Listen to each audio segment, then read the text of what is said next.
আমাকে বউ ভাবতে তোমার লজ্জা করে না? তাহলে অর্ণব হাসি চাপল।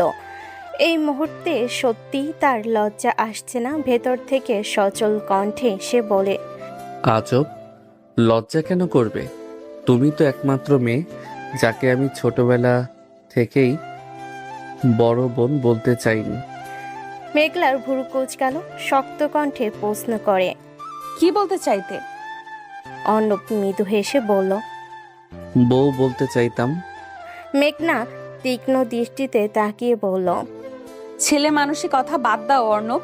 তুমি আমার থেকে 4 বছরের ছোট। এই বিয়েটা জোর করে দেওয়া হয়েছে। তুমি কিছুই বোঝো না। সংসার জিনিসটা কি? অর্ণব তার কথার বিন্দুমাত্র বিরক্ত না হয়ে পাশে রাখা চেয়ার টেনে বসতে বসতে উত্তর দেয়। বয়স দিয়ে কখনো ভালোবাসা মাপা যায় নাকি?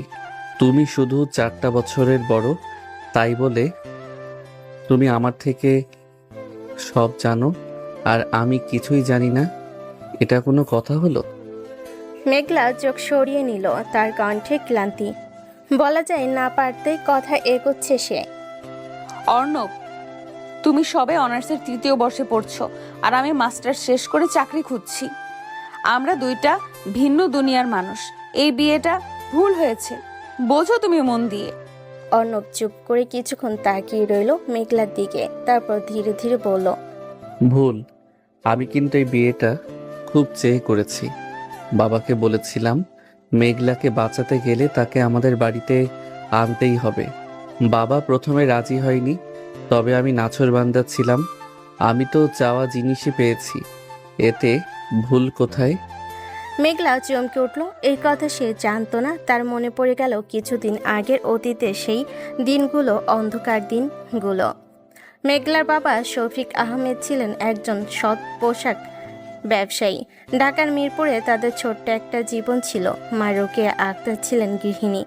একমাত্র মেয়ে মেঘলাকে তারা চোখের মনি করে রেখেছিলেন। চতুর্থ শ্রেণী থেকেই ছবি আঁকাই তার প্রবল ঝোঁক ছিল এবং মা বাবা তাকে ক্যানভাস আর রং এনে দিতে কখনো কার্পণ্য করেনি। কিন্তু সুখ বেশি দিন টেকে না। মেঘলা যখন 14 বছর বয়স, তখন তার মা হঠাৎ করেই অসুস্থ হয়ে পড়েন। ডাক্তাররা ধরলেন কিডনির জটিলতা। বহু চিকিৎসা করেও তাকে বাঁচানো গেল না। মায়ের মৃত্যুটা মেঘলাকে গভীরভাবে ভেঙে দিল। বাবা শফিক আহমেদ এই আঘাত সামলাতে একা হয়ে পড়েন আর মূলত মেঘলার দেখভাল করার জন্য 1 বছর পর শিরিন নামের এক নারীকে তার বাবা বিয়ে করলেন। শুরুর দিকে শিরিন ভালো মানুষই দেখালো ও ধীরে ধীরে তার আসল রূপ বেরিয়ে আসে। মেঘলার বাবা যখন বাসায় থাকতেন, শিরিন তাকে যত্ন করত, মিষ্টি কথা বলতো। কিন্তু শফিক সাহেব অফিসে গেলে শিরিনের চেহারা বদলে যেত। মেঘলাকে রান্নাঘরে ডেকে খাটানো হতো। ময়লা কাপড় ধোয়া, বাসন মাজা থেকে শুরু করে ঘর মোছা যাবতীয় কাজ করতে হতো তাকে। তখন থেকে মেঘলার হাতে কলমের চেয়ে ঝাঁটা বেশি ধরা পড়তে থাকে। মেঘলার প্রথম প্রতিবাদ করতে গিয়েছিল। একদিন বাবাকে বলতেও চেয়েছিল, কিন্তু শিরিন তাকে আগেই হুমকি দিয়ে রেখেছিল যে এসব কথা বললে তোর বাবা আমাকে বিশ্বাস করবে নাকি? তোকে করবে দেখে নিস। তোর বাবার এখন একমাত্র ভরসা আমি, তুই না। মেঘলা উপায় পায় না আর মুখ বুজে সব শুয়ে নেয়। দিন কেটে যায়। বাবার মুখের দিকে তাকিয়ে মায়ের কথা মনে করে মনটা শান্ত রাখে। কিন্তু ভাগ্য আবার চক্রান্ত করলো। মেঘলার যখন 18 বছর বয়স, তখন এক দুর্ঘটনায় তার বাবা মারা যান। একটা অজ্ঞাতনামা ট্রাক তাকে পেছন থেকে ধাক্কা দেয়। হাসপাতালে নেওয়ার পথেই শেষ নিঃশ্বাস ত্যাগ করেন তিনি। বাবা মারা যাওয়ার পর শিরিন যেন পূর্ণ রাক্ষসী রূপ নিল। মেঘলা নামে রেখে যাওয়া সম্পত্তি দখল করতে সে উঠে পড়ে লাগলো। মেঘলাকে জানানো হলো তার বাবার ঋণ ছিল অনেক, সম্পত্তি বিক্রি করে তা পরিশোধ করতে হবে। মেঘলা প্রতিবাদী হলে শিরিনের প্রহারের মাত্রা বেড়ে যায়। শুধু নির্যাতন করেই ক্ষান্ত হয়নি, মেঘলার পড়াশোনাও বন্ধ করে দিতে চেয়েছিল। শুধুমাত্র কলেজের এক শিক্ষিকার ঐকান্তিক প্রচেষ্টায় সে মাস্টার্স শেষ করে। তবে তার পুরো সময় কেটেছে বাসার কাজ আর শিরিনের অকথ্য গালি শুনে। প্রতিবেশীরা ব্যাপারটা বুঝতে পারলেও কেউ সরাসরি হস্তক্ষেপ করেনি। মেঘলা রাতের অন্ধকারে বারান্দায় দাঁড়িয়ে আকাশ দেখত। মেঘলা আকাশের তারা দেখতে পেত না। তার জীবনের আকাশও ক্রমশ অন্ধকার হয়ে আসছিল। চাকরি খোঁজার মতো মানসিক শক্তি আর অবশিষ্ট ছিল না। তবু সে চেষ্টা করত।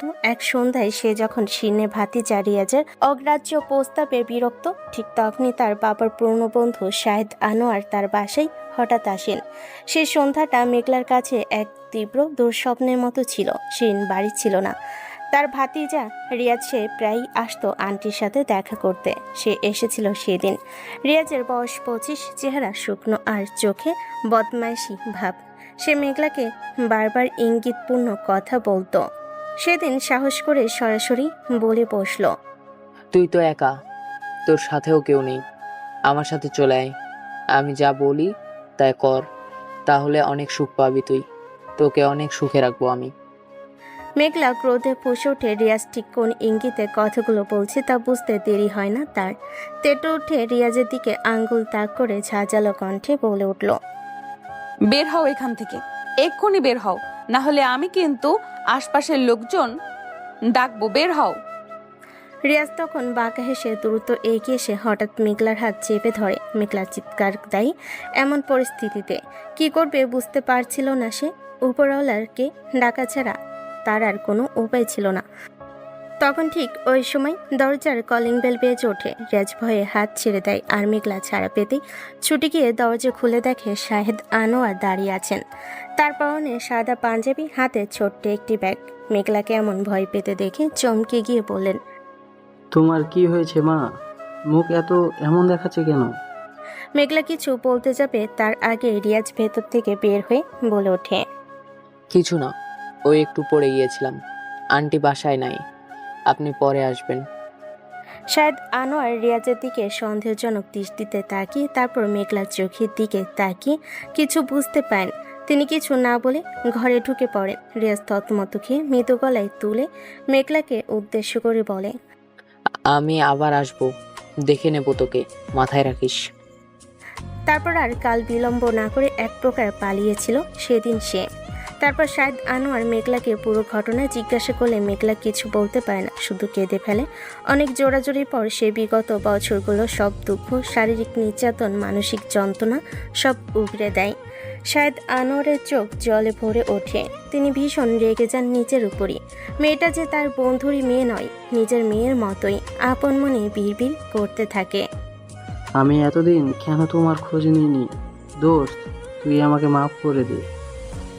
আকাশের দিকে তাকিয়ে ফিসফিস করে বলেন। সেই রাতেই তিনি সিদ্ধান্ত নেন শিন ফিরলে তার সাথে তীব্র কথা হয়। শাহেদ আনোয়ার সরাসরি বলেন, তুই এই মেয়েটাকে মানুষ করিস নাই, অত্যাচার করেছিস। আজ থেকে এই মেয়ে আমার মেয়ে হয়ে থাকবে, তোর সাথে ওর কোনো সম্পর্ক থাকবে না। শিরিন চিৎকার করে আইন আদালতের ভয় দেখায়, কিন্তু শাহেদ আনোয়ার তার জবানবন্দি ভিডিও করে রেখেছিলেন আগে।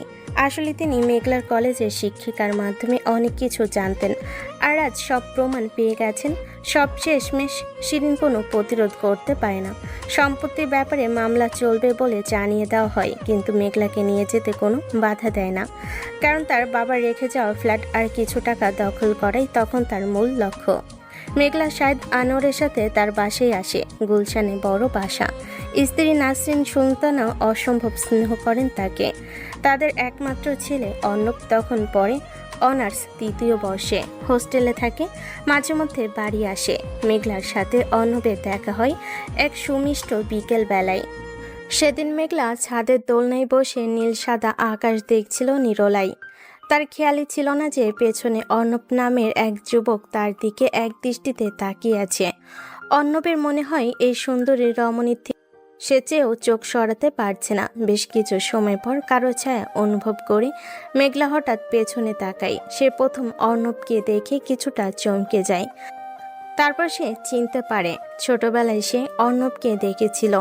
এত বছর পর সেই ছোট্ট ছেলেটা এখন বড় হয়েছে, তবুও মেঘলার মনে হয় এই ছেলেটার সাথে তার দূরত্বটা বয়সের অভিজ্ঞতার।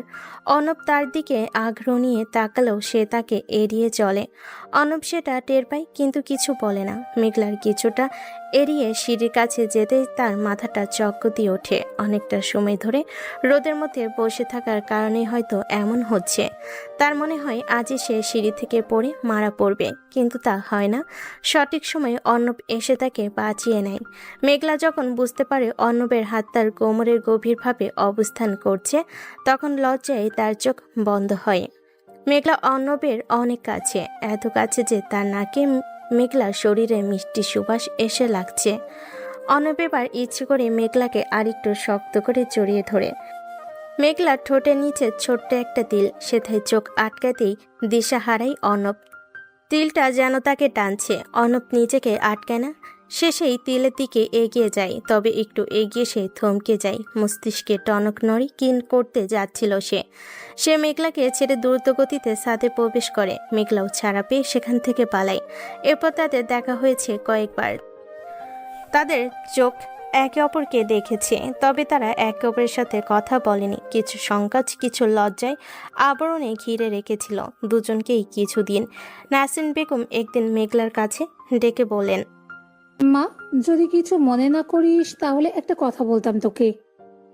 এত আমতা আমতা করছেন কেন আন্টি? বলুন না। তোর একটা ভবিষ্যৎ তো চিন্তা করতে হবে মা। পরের বাড়িতে যাওয়ার চেয়ে ভালো আমাদের কাছেই থাক। অর্ণব তোকে খুব পছন্দ করে রে মা। আমরাও চাই তুই আমাদের ঘরের বউ হয়ে থাক। তোর মতো লক্ষ্মী একটা মেয়ে আমার ঘরে থাকলে আর কোন চিন্তা করতে হবে না আমার। মেঘলা অবাক হয়, অবিশ্বাস আর আপত্তি মেশানো সুরে বলে, আন্টি, অর্ণব তো আমার থেকে অনেক ছোট, এটা অসম্ভব। ও আমার ছোট ভাইয়ের মতো। নাসরিন ভারী হেসে বলেন, ছোট বড় ভালোবাসার ক্ষেত্রে কোনো বাধা নয়। তুই রাজি হলে আমরা কথা বলবো। মা, তুই ভেবে দেখ একবার। মেঘলা ভেবে দেখার চেষ্টা করেও কোনো সিদ্ধান্তে আসতে পারে না। অর্ণবের মুখটা ভাসে চোখের সামনে। হাসি খুশি উদ্যমী এক তরুণ, ওর সাথে সংসার, এটা তার কাছে অবাস্তব লাগে।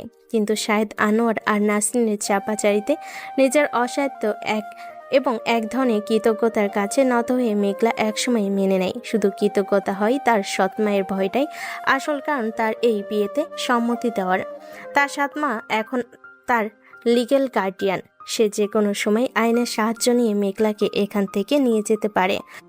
তবে অর্ণবকে বিয়ে করলে তা হবে না, কারণ তখন অর্ণব তার লিগ্যাল গার্ডিয়ান হয়ে যাবে। মেঘলা বিয়েতে রাজি হয়, তবে শর্ত দেয় অর্ণবকে বিয়ের আগে জানাতে হবে পুরো সত্য, কেন এই বিয়ে হচ্ছে। শাহেদ আনোয়ার অর্ণবের সাথে কথা বলেন। অর্ণব কোনো দ্বিধা করে না, বরং বলে, বাবা, আমি যখন এই মেয়েটাকে প্রথম যেদিন দেখেছিলাম, ওর ক্যানভাসে রং মাখা হাত দেখেছিলাম, তখনই ঠিক করে রেখেছিলাম ও যেন আমার হয়। আমি জানি না তার মধ্যে কি আছে, কিন্তু এতটুকু জানি ওকে আমার লাগবে। আমাদের বয়সটা কেউ দেখতে যাবে না। মেঘলা এই গল্প শোনেনি। তার ধারণা ছিল অর্ণব বাধ্য ছেলে, বাবা মায়ের কথাই মেনে নিয়েছে। আজ বাসর রাতে এসে অর্ণবের নিজের মুখ থেকে সেই বাক্যটা শুনে মেঘলার মনটা অন্যভাবে ধাক্কা খায়। তবে বাইরে তার মুখের গাম্ভীর্য অটুট থাকে। মেঘলা ঘাড় ঘুরিয়ে তাকাই, আস্তে করে বলে, তুমি কি বলতে চাইছো? তুমি আগে থেকে আমাকে পছন্দ করতে? অর্ণব হাসে। ছেলেটার হাসি খুব মোহনীয়। কথাটা মেঘলার মুখে না বললেও মনে মনে মেনে নিয়েছে। পছন্দ না, ভালোবাসতাম, কিন্তু সেটা বলতে গেলে তো তুমি আমাকে পাগল ভাবতে, তাই বলিনি। কতবার যে বারান্দা থেকে দেখেছি তুমি বাবার সাথে সিগন্যালের মোড় ধরে হাঁটতে, আর ভাবতাম একদিন আমি ওই মোড় ধরে তোমাকে নিয়ে হাঁটবো। মেঘলা বিরক্ত হয়। উড়ন্ত বয়সটা একবার পার করে আসলেই বিরক্ত লাগার কথা। ছেলে মানুষের স্বপ্ন দেখছো তুমি অর্ণব। বাস্তবতা কঠিন অর্ণব, সংসার কোনো কবিতা না। অর্ণব চেয়ার থেকে উঠে দাঁড়ায়, হাঁটতে থাকে ধীরে ধীরে রুম জুড়ে।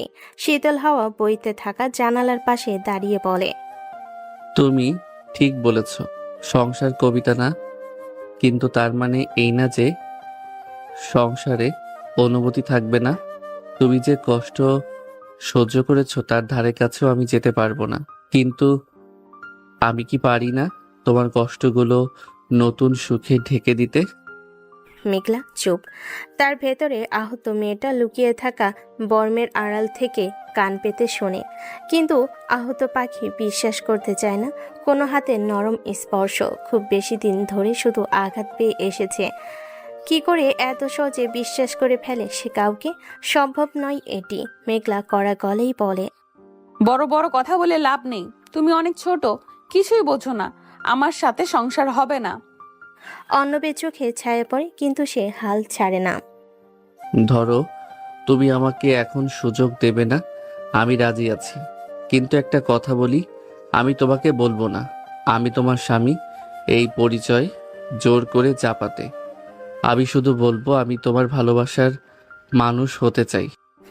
মেঘলা চোখ ঘোরায়, ভুরু জোড়া গুটিয়ে বলে, তুমি কথা বলো খুব, এই ঘরে আমাদের একসাথে থাকতে হবে, রাত কাটাতে হবে, কিন্তু তুমি উল্টো পাল্টা কিছু ভেবে রেখো না, আমি কিন্তু চিৎকার করবো এমন কিছু হলে। অর্ণব মুচকি হাসে, মাথা দুদিকে নাড়িয়ে হেয়ালি করে বলে ওঠে, জানতাম এমন কিছুই হবে, তাই আগে থেকেই ভেবে রেখেছি। ভেবো না আমি ঘুমাবো মেঝেতে, বিছানাটা তোমার জন্য ছেড়ে দিলাম। মেঘলা চমকে কি বলে এই ছেলে, এত সমর্পণ কেন? কি বলছো? অর্ণব সিরিয়াস হয়। মেঘলা, আমি জানি তুমি জোর করে এই বিয়েতে এসেছ, আমি তোমাকে ছুতে চাই না যতক্ষণ না তুমি নিজে আমাকে মেনে নাও। আমি শুধু চাই তুমি নিরাপদ থাকো, আর সেই নিরাপত্তাটা তুমি পাওনি মায়ের মৃত্যুর পর থেকে। আমি যদি সেই জায়গাটুকুও দিতে পারি তবেই আমি ধন্য।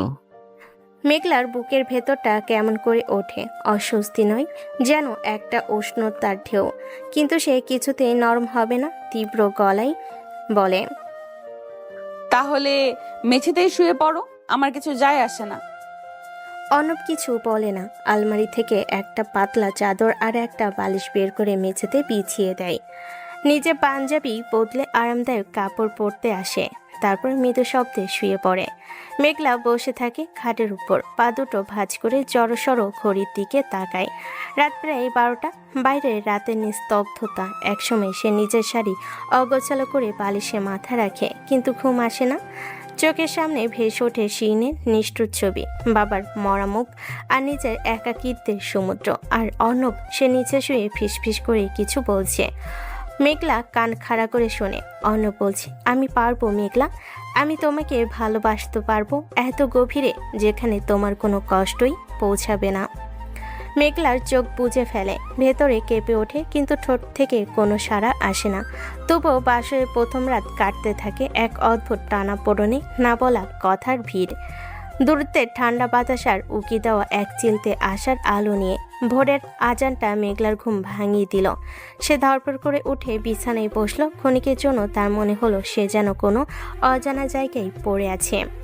তারপর ধীরে ধীরে চারপাশের দিকে তাকিয়ে তার সব মনে পড়ে গেল। বাসর ঘর, লাল গোলাপের পাপড়িগুলো এখন শুকিয়ে খাটের উপর আঁকা বাঁকা হয়ে ছড়িয়ে আছে। এলইডি লাইটগুলো তখনও মিটিমিটি জ্বলছে, কিন্তু ভোরের নরম আলোয় সেগুলো ফিকে দেখাচ্ছে। মেঘলার চোখ গেল নিচের দিকে। মেঝেতে অর্ণব, ছেলেটা পাতলা চাদর গায়ে জড়সড় হয়ে ঘুমাচ্ছে, হাতটা বালিশের তলায়, মুখটা একপাশে কাত। ঘুমের মধ্যে তার চেহারাটা আরও বেশি ছেলে মানুষই দেখাচ্ছে। মেঘলা কিছুক্ষণ তাকিয়ে রইল, তারপর নিজের ভেতরে তাড়া করল। গতকালের পুরো কথোপকথন তার মস্তিষ্কে ঘুরপাক খেতে লাগলো। আমি তোমাকে ছুতে চাই না যতক্ষণ না তুমি নিজে আমাকে মেনে নাও। কথাটা শুনে তার বুকের ভেতরটা কেমন করছিল তা এখনও টের পাচ্ছে, কিন্তু বিশ্বাস করতে পারছে না এই ছেলেটা আসলে এমন, নাকি এটা কোনো চালাকি। মেয়েটা নিজের শাড়ির আঁচল ঠিক করতে করতে খাট থেকে নামলো, আয়নার সামনে গিয়ে দাঁড়ালো। চোখের নিচে কালি ফোলা ভাব। সারা রাত ঠিক মতো ঘুমাতে পারেনি। ঘুম এলো, বারবার ঘুম ভেঙেছে শিটিনের মুখ দেখে। আবার কখনো স্বপ্নে দেখেছে তার মা তাকে ডাকছে, মা তুমি কোথায়, আমাকে নিয়ে যাও না। মা আসে না, মা আর আসবে না কখনো মেঘলা জানে, কিন্তু কেন যে এখনো তার মনটা কাঁদে। বাসর রাতে কারো চোখের জল ফেলা উচিত নয় জানে মেঘলা, তবু আয়নার সামনে দাঁড়িয়ে তার নিজের ওপর এত মায়া হলো যে চোখের কোণ চিকচিক করে উঠল। সে তাড়াতাড়ি চোখ মুছে নিল, অর্ণব যেন না দেখে ফেলে। পেছন থেকে খসখসে শব্দ হলো। মেঘলা ঘুরে দেখলো অর্ণব উঠে বসেছে। চোখ কসলাতে কসলাতে বলল, হ্যাঁ। তাহলে আমি নামাজ পড়ে আসি, তুই অল্প একটু আরাম করো। ঘুমোতে পারোনি রাতে? অর্ণব লাফ দিয়ে ওঠে। মেঘলা কোনো উত্তর দিল না, শুধু ঘাড় নাড়ল, যেন ও হ্যাঁ বোঝায় নাও বোঝায়। অর্ণব তাড়াতাড়ি অজু করে বাথরুমে গেল। মেঘলা আবার বিছানায় বসে পড়ল। মনে পড়ল গতকাল অর্ণবের বলা সেই স্বীকারোক্তি, ছোটবেলা থেকেই তোমাকে ভালোবাসতাম। কথাটা সত্যি নাকি মুখের কথা? এই 4 বছরের ছোট ছেলেটা আসলে তাকে ভালোবাসে, নাকি শুধু বাবা মায়ের কথাই মেনে নিয়েছে? নিজের ভেতরটা তোলপাড় করছে। মেঘলা এখনো সিদ্ধান্ত নিতে পারে না। তার ক্ষত এত গভীর যে কোনো একটা সুন্দর কথাই তা ভরঠাও নয়। কিছুক্ষণের মধ্যেই অর্ণব বাথরুম থেকে বের হয়ে এলো। ফ্রেশ দেখাচ্ছে তাকে। সাদা পাঞ্জাবি পরে জায়নামাজ বিছালো। ঘরের এক কোণে নামাজ পড়তে দাঁড়ালো। মেঘলা চুপচাপ দেখলো সিজদায় যাওয়ার সময় অর্ণবের পাঞ্জাবির আস্তিন গুটিয়ে গেছে। হাতের কবজি দেখা যাচ্ছে। কেমন একটা নরম নিরীহ ভাব। কিন্তু এই ছেলেটাই কাল রাতে কত জোরালো কথা বলছিল। নামাজ শেষ করে অর্ণব উঠে দাঁড়ালো। মেঘলার দিকে তাকিয়ে মৃদু হেসে বলল, চলো নিচে যাই, আম্মু নিশ্চয়ই নাস্তা তৈরি করে রেখেছে। মেঘলা ইতস্তত করলো। আমি একটু পরে আসছি। অর্ণব মাথা নাড়ল। ঠিক আছে, তবে বেশি দেরি করো না, ঠান্ডা হয়ে যাবে। বলে সে ঘর থেকে বেরিয়ে গেল। মেঘলা একা হয়ে গেল। নিজেকে কেমন অসহায় অসহায় লাগে। এই বাড়িটা এখন তার ঠিকানা, কিন্তু সে নিজেকে একদমই আপন মনে করতে পারছে না। যেন জোর করে গুজে দেওয়া হয়েছে একটা অচেনা জায়গায়। ধীরে ধীরে শাড়ি বদলালো। লাল শাড়িটা খুলে পরলো সাধারণ একটা জামদানি শাড়ি, যেটা গতকাল শাশুড়ি দিয়েছিলেন। চুলগুলো আসে খোপা করলো। আয়নায় নিজেকে দেখলো। এখনো চোখের নিচে ক্লান্তির ছাপ। নিচে নাস্তার টেবিলে সবাই বসে আছে। শাহেদ, আনোয়ার, নাসিন, সুলতানা আর অর্ণব। মেঘলা আসতেই সবাই তার দিকে তাকালো। নাসিন হেসে বলল, আয় মা, বস, তোর জন্য পরোটা আর ডিম ভুনা রেখেছি। মেঘলা ছোট্ট করে সালাম দিয়ে বসলো। অর্ণব মিটি মিটি হাসছে। শাহেদ, আনোয়ার পত্রিকা পড়ছিলেন। পত্রিকা নামি মেঘলার দিকে তাকিয়ে বললেন, কেমন আছো মা? মেঘলা মাথা নাড়ল। ভালো আছি। অর্ণব, মেঘলার হাতে খাবার দাও। অর্ণব সাগ্রহে এগিয়ে গিয়ে নিজের হাতে মেঘলার পাতে পরোটা তুলে দিল। তারপর পাশের বাটিতে ডিম ভুনা আর আলু ভাজি বাড়িয়ে দিল। মেঘলা লজ্জায় আর অস্বস্তিতে মুখ নামিয়ে নিল। নাস্তা চলাকালীন শাহেদ আনোয়ার বললেন, মেঘলা, তোর সম্পত্তির ব্যাপারটা কিন্তু আইনজীবীরা দেখছে। একটা মোকদ্দমা করতে হবে, চিন্তা করিস না, ওগুলো আমরা দেখব। তুই এখন সংসারে মন দে। মেঘলা ফিস ফিস করে বলল, আপনারা অনেক করেছেন আমার জন্য। একদম ওসব বলিস না। তুই এখন আমাদের পরিবারের অংশ। আর বল, অর্ণব কেমন আচরণ করে তোর সাথে? মেঘলা অস্বস্তিতে পড়ে গেলেন। কি জবাব দিবে বুঝতে পারল না। অর্ণব তাকে বাঁচাতে এগিয়ে এলো। আম্মু, এই প্রশ্ন এখন না করলেও চলে, ও একটু সময় নিক। নাসিন হেসে ফেলেন। দেখ, একদিনেই বইয়ের পক্ষ নেওয়া শুরু করে দিয়েছে।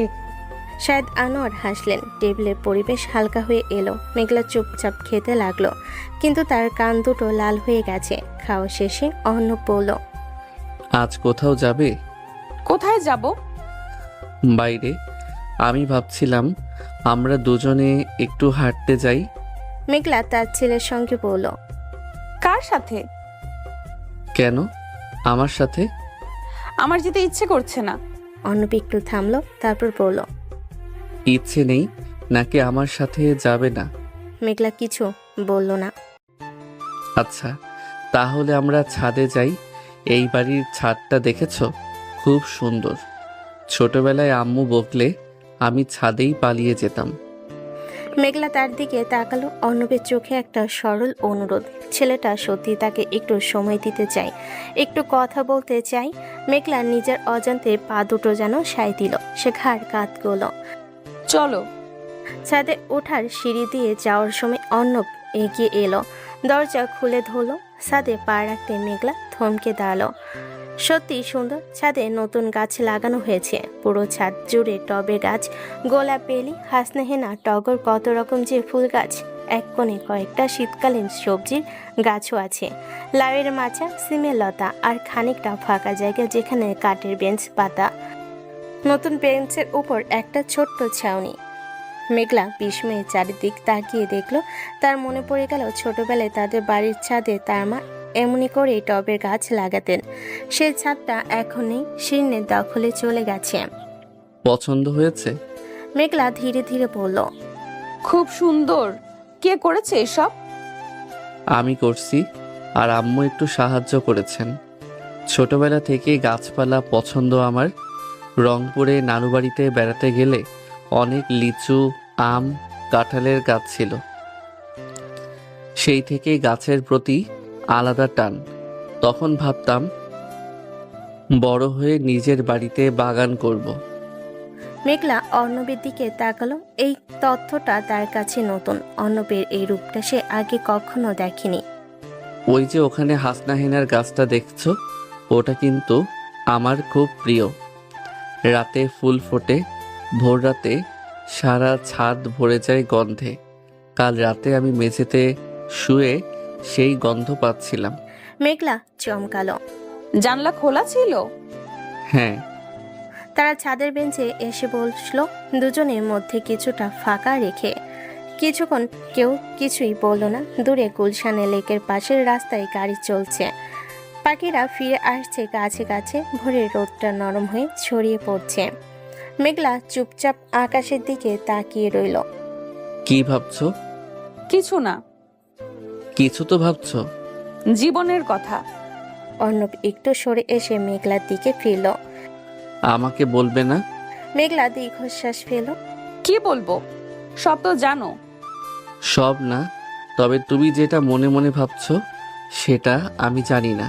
মেঘলা কিছুক্ষণ ইতস্তত করলো, তারপর বলল, আমার জীবনটা যদি একটা ক্যানভাস হয়, তাহলে সেটার উপর এখন পর্যন্ত শুধু কালো আর ধূসর রং পড়েছে। রঙের ছোঁয়া বলতে কিছুই নেই। অর্ণব, তুমি তো জানোই না, একটা মেয়ে যখন নিজের বাসায় পর হয়ে যায় তখন তার কেমন লাগে। অর্ণব চুপ করে রইল। মেঘলা বলে গেল, মারা যাওয়ার পর বাবা বদলে গিয়েছিল। মনে হয়েছিল বাবা আর সেই বাবা নেই। শিরিন আসার পর তো কথাই নেই। প্রথম দিকে ভেবেছিলাম মেনে নেব, সব সৎ মায়েরা বুঝি এমনই হয়, কিন্তু শিরিন তো মানুষই না। কি নির্মম হতে পারে একজন নারী, তা আমি দেখেছি। আমাকে দিয়ে বাসনের থালা মাজানো হতো, তাও আবার ঠান্ডা পানি দিয়ে। শীতে যখন হাত বরফ হয়ে যেত, রান্না ঠিক মতো না করতে পারলে চুলের মুঠি ধরে ঘর থেকে টেনে বের করে দিত। প্রতিবেশীরা দেখলেও কেউ কিছু বলতো না, কারণ শিরিন তাদের আগেই বুঝিয়ে রেখেছিল যে আমি নাকি বখাটে মেয়ে। অর্ণবের চোয়াল শক্ত হয়ে গেল, তার হাত মুষ্টবদ্ধ হয়ে আসছিল। মেঘলা বলল, বাবা যখন মারা গেল, আমার তো মনে হলো এই বুঝি শেষ হয়ে গেলাম, দুনিয়ায় আমার কেউ নেই। শিরিন ভেবেছিল আমি হয়তো আত্মহত্যা করব, করি নাই, কারণ ছবি আঁকা আমাকে বাঁচিয়েছিল। আমার মা বলতেন, তুই খুব ভালো আঁকিস মেঘলা, তোর আঁকার মধ্যে আমি তোকে দেখতে পাই। তাই যখন খুব কষ্ট হতো আমি কল্পনায় ছবি আঁকতাম, কেবল সেটাই আমাকে টিকিয়ে রেখেছিল। অর্ণব ফিস ফিস করে বলল, এখনো কি তুমি আঁকো? মেঘলা মাথা নাড়ল।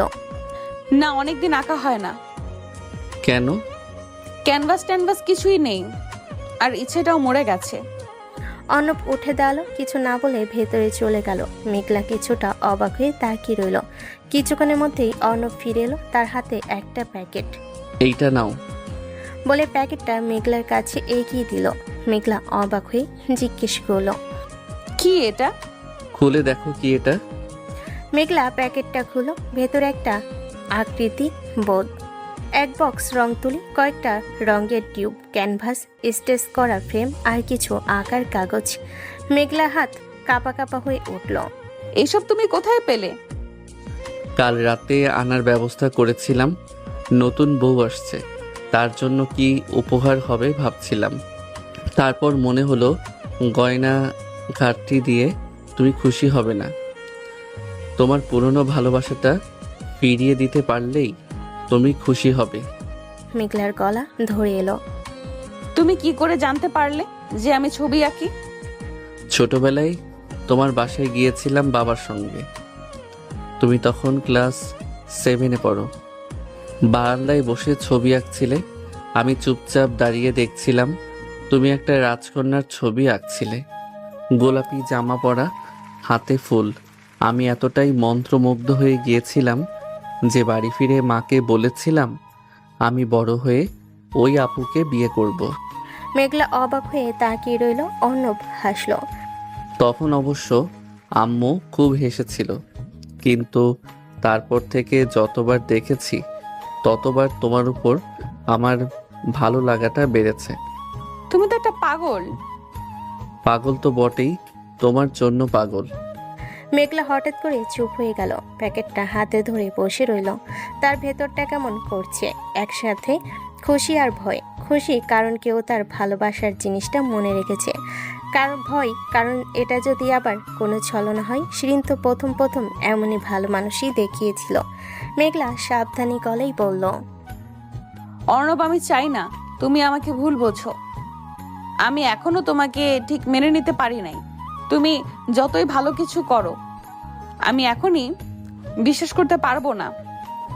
আমি জানি, কিন্তু আমি অপেক্ষা করতে পারি। আমার কোনো তাড়া নেই। মেঘলা তীক্ষ্ণ দৃষ্টিতে তাকালো। আর যদি কখনোই মেনে না নেই তখন? তাহলে তুমি যেদিন বলবে চলে যেতে, আমি চলে যাব। কিন্তু তার আগে আমি তোমায় একটু সুখী করতে চাই। সুখী? তুমি কি জানো সুখী হওয়া কাকে বলে? আমি তো ভুলেই গেছি সুখ জিনিসটা কি। তাহলে আবার মনে করিয়ে দিতে হবে। শোনো মেঘলা, সুখ মানে বড় বড় জিনিস না। সুখ মানে সকালে উঠে কারো হাসি দেখা, এক কাপ চায়ের আড্ডা, দুজনের একসাথে হাঁটতে যাওয়া, অল্প অল্প ঝগড়া করা, এগুলাই সুখ। আর তুমি এতদিন কষ্ট ছাড়া কিছুই পাওনি, তাই এই ছোট ছোট সুখগুলো তুমি চিনতে পারো না।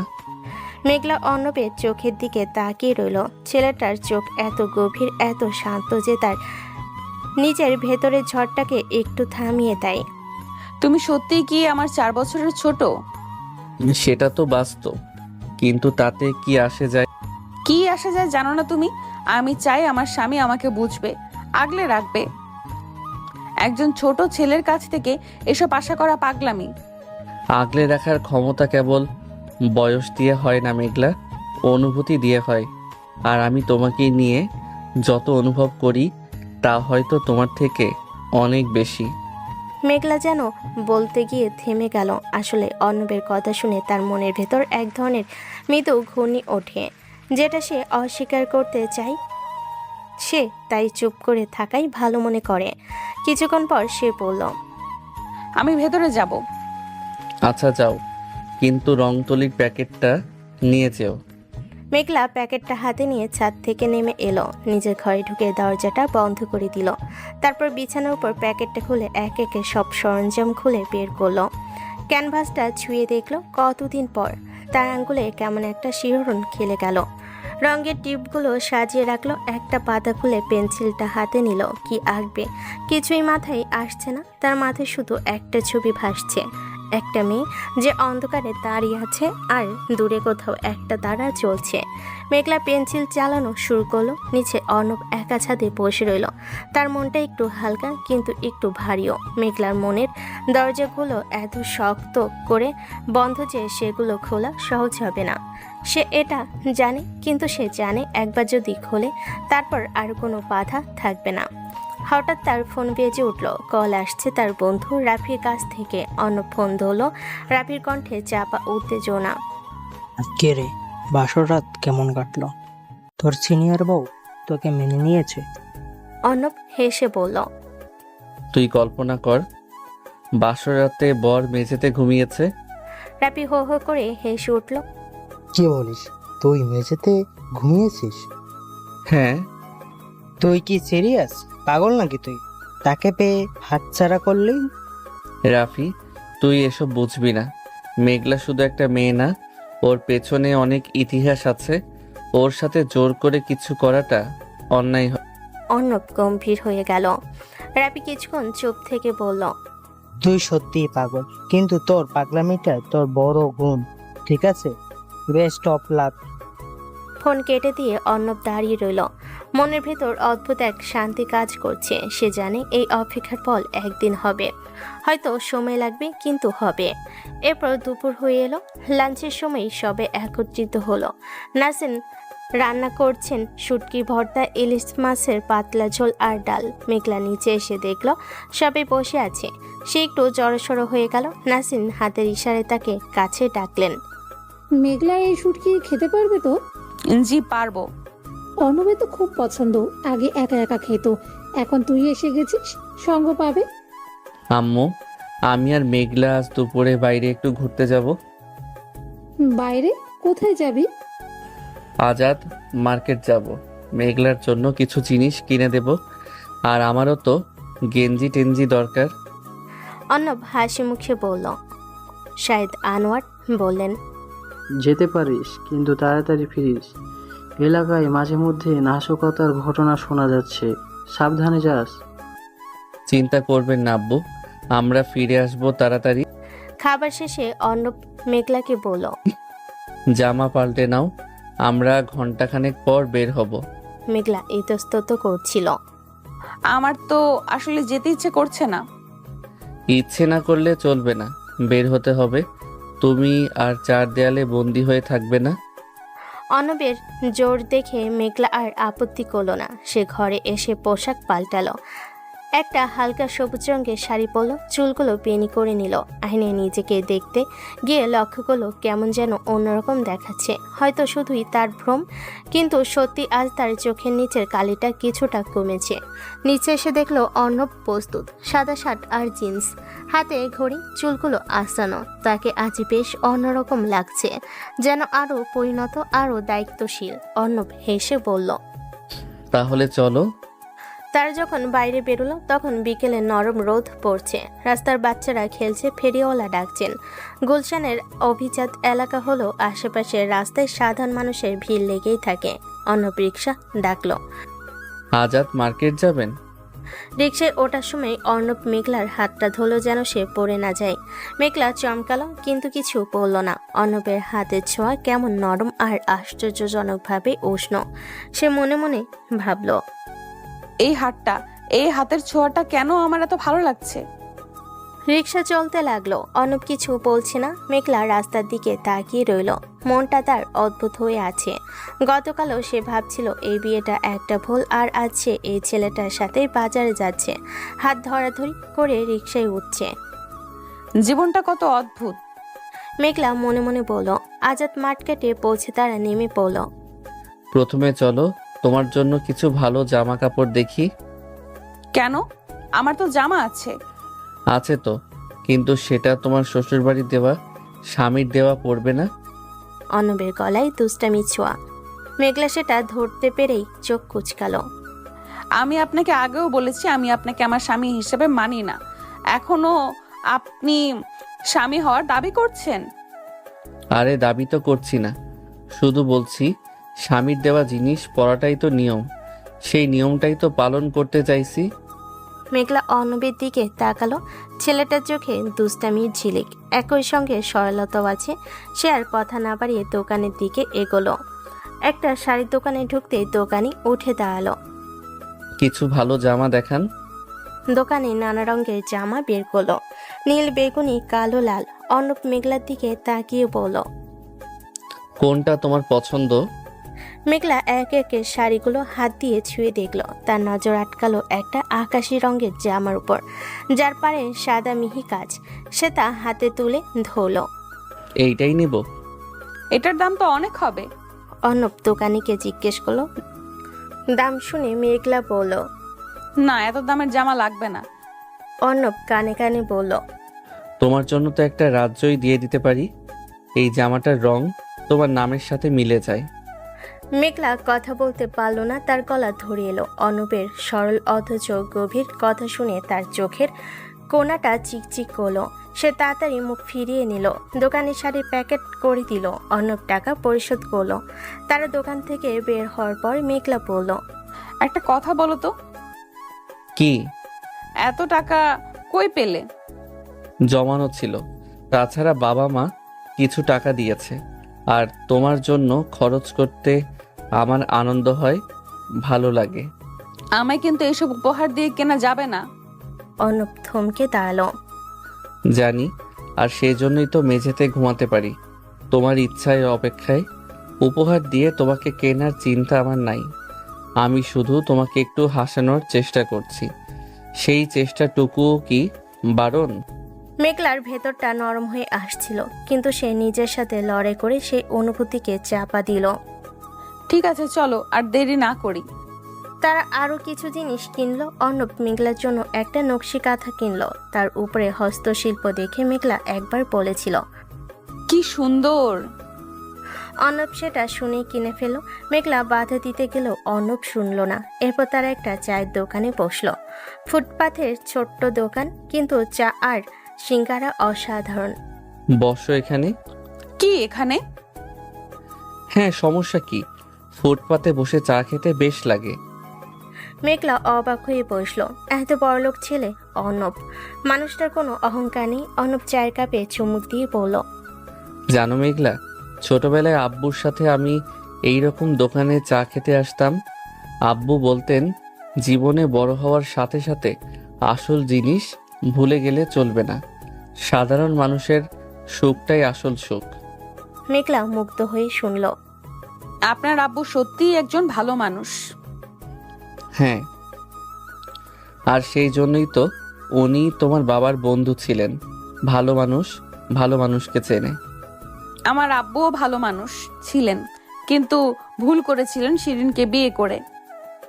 ভুল তো সবাই করে, কিন্তু তুমি সেই ভুলের জন্য নিজেকে শাস্তি দিচ্ছ কেন? মেঘলার চেহারায় বিষণ্ণতার ছায়া পড়ল। মেঘলা চুপ করে গেল। অর্ণবের কথা কানে বিছে, মনেও দাগ কাটছে, কিন্তু তার ভেতরে জমে থাকা বরফ এখনো পুরোপুরি গলেনি। আজ থেকে তুমি যদি একটু একটু করে চেষ্টা করো, নিজেকে নতুন করে গড়তে পারো, তাহলে পুরনো দিনগুলো ধীরে ধীরে মুছে যাবে। আমি কথা দিচ্ছি, তুমি আবার সেই মেঘলা হবে যে হাসতে জানে, আঁকতে জানে, বাঁচতে জানে। মেঘলা মৃদু হেসে বলল, তোমার কথা শুনে তো মনে হয় তুমি কোনো কবি সাহিত্যিক হবে। না, হবে না, কারণ আমি শুধু হতে চাই একজন ভালো স্বামী, তোমার স্বামী। মেঘলা লজ্জায় মুখ নামিয়ে নিল। তার ঠোঁটে এক টুকরো হাসি লেগে রইল। হঠাৎ অর্ণবের চোখ গেল দোকানের পাশ দিয়ে যাওয়া একজনের লোকের দিকে। লোকটা ফুটপাত দিয়ে হাঁটছিল, কিন্তু মেঘলাকে দেখে থমকে দাঁড়ালো। অর্ণব খেয়াল করলো লোকটার চেহারা চেনা চেনা লাগছে, কোথায় যেন দেখেছে। মেঘলাও সেদিকে তাকিয়ে চমকে উঠল। তার মুখটা সাদা হয়ে গেল। কি হয়েছে, চিনো লোকটাকে? মেঘলা ফিসফিস করে বলল, ওই লোকটা শিরিনের ভাতিজা, রিয়াজ। অর্ণবের শরীরে হঠাৎ বিদ্যুৎ খেলে গেল। রিয়াজ তাদের দিকে এগিয়ে আসছে, তার চোখে মুখে বিদ্বেষার কুটিল হাসি। রিয়াজ কাছে এসে বলল, কি মেঘলা, বিয়ে করে ফেলেছে? চিনতেও পারি নাই। তা তোর বর নাকি? তোর থেকে 4 বছরের ছোট? বাহ, বেশ জুটি হয়েছে। অর্ণব দাঁড়িয়ে পড়ল। কি চান আপনি? রিয়াজের দিকে তীক্ষ্ণ চোখে তাকিয়ে বলল, কিছু না, দেখতে এলাম ছোট বরের হালচাল। দেখি কতটা পারে। আমার আন্টির বাড়ি থেকে পালিয়ে এসে বিয়ে করে বসেছে আর ভাবছে পার পেয়ে গেছে। দেখে নিব। অর্ণব ধীর গলে বলল, শুনুন, এই মেয়েটি এখন আমার স্ত্রী। আমি পরিষ্কার বলছি, আপনি বা আপনার আন্টি কেউই এর সাথে আর কোনো সম্পর্ক রাখতে পারবেন না। যদি কোনো বদমাইশির চেষ্টা করেন তাহলে পরিণতি খুব খারাপ হবে। রিয়াজ অট্টহাসি হাসল। হুমকি দিচ্ছ? খুব সাহস হয়েছে দেখছি বিয়ের পর। দেখি সাহস কত। তোরা তো নতুন বিয়ে করেছিস, কিন্তু পুরনো হিসাব বাকি আছে, সেটা চুকাতে হবে তো। এই কথা বলে রিয়াজ চলে গেল। মেঘলা কাঁপছিল। অর্ণব তার হাতটা শক্ত করে ধরল। ভয় পেও না, আমি আছি। অর্ণব, রিয়াজ যা বলেছে তার মানে ওরা কিছু করবে। যাই করুক, আমি আছি। তুমি আর একা নও।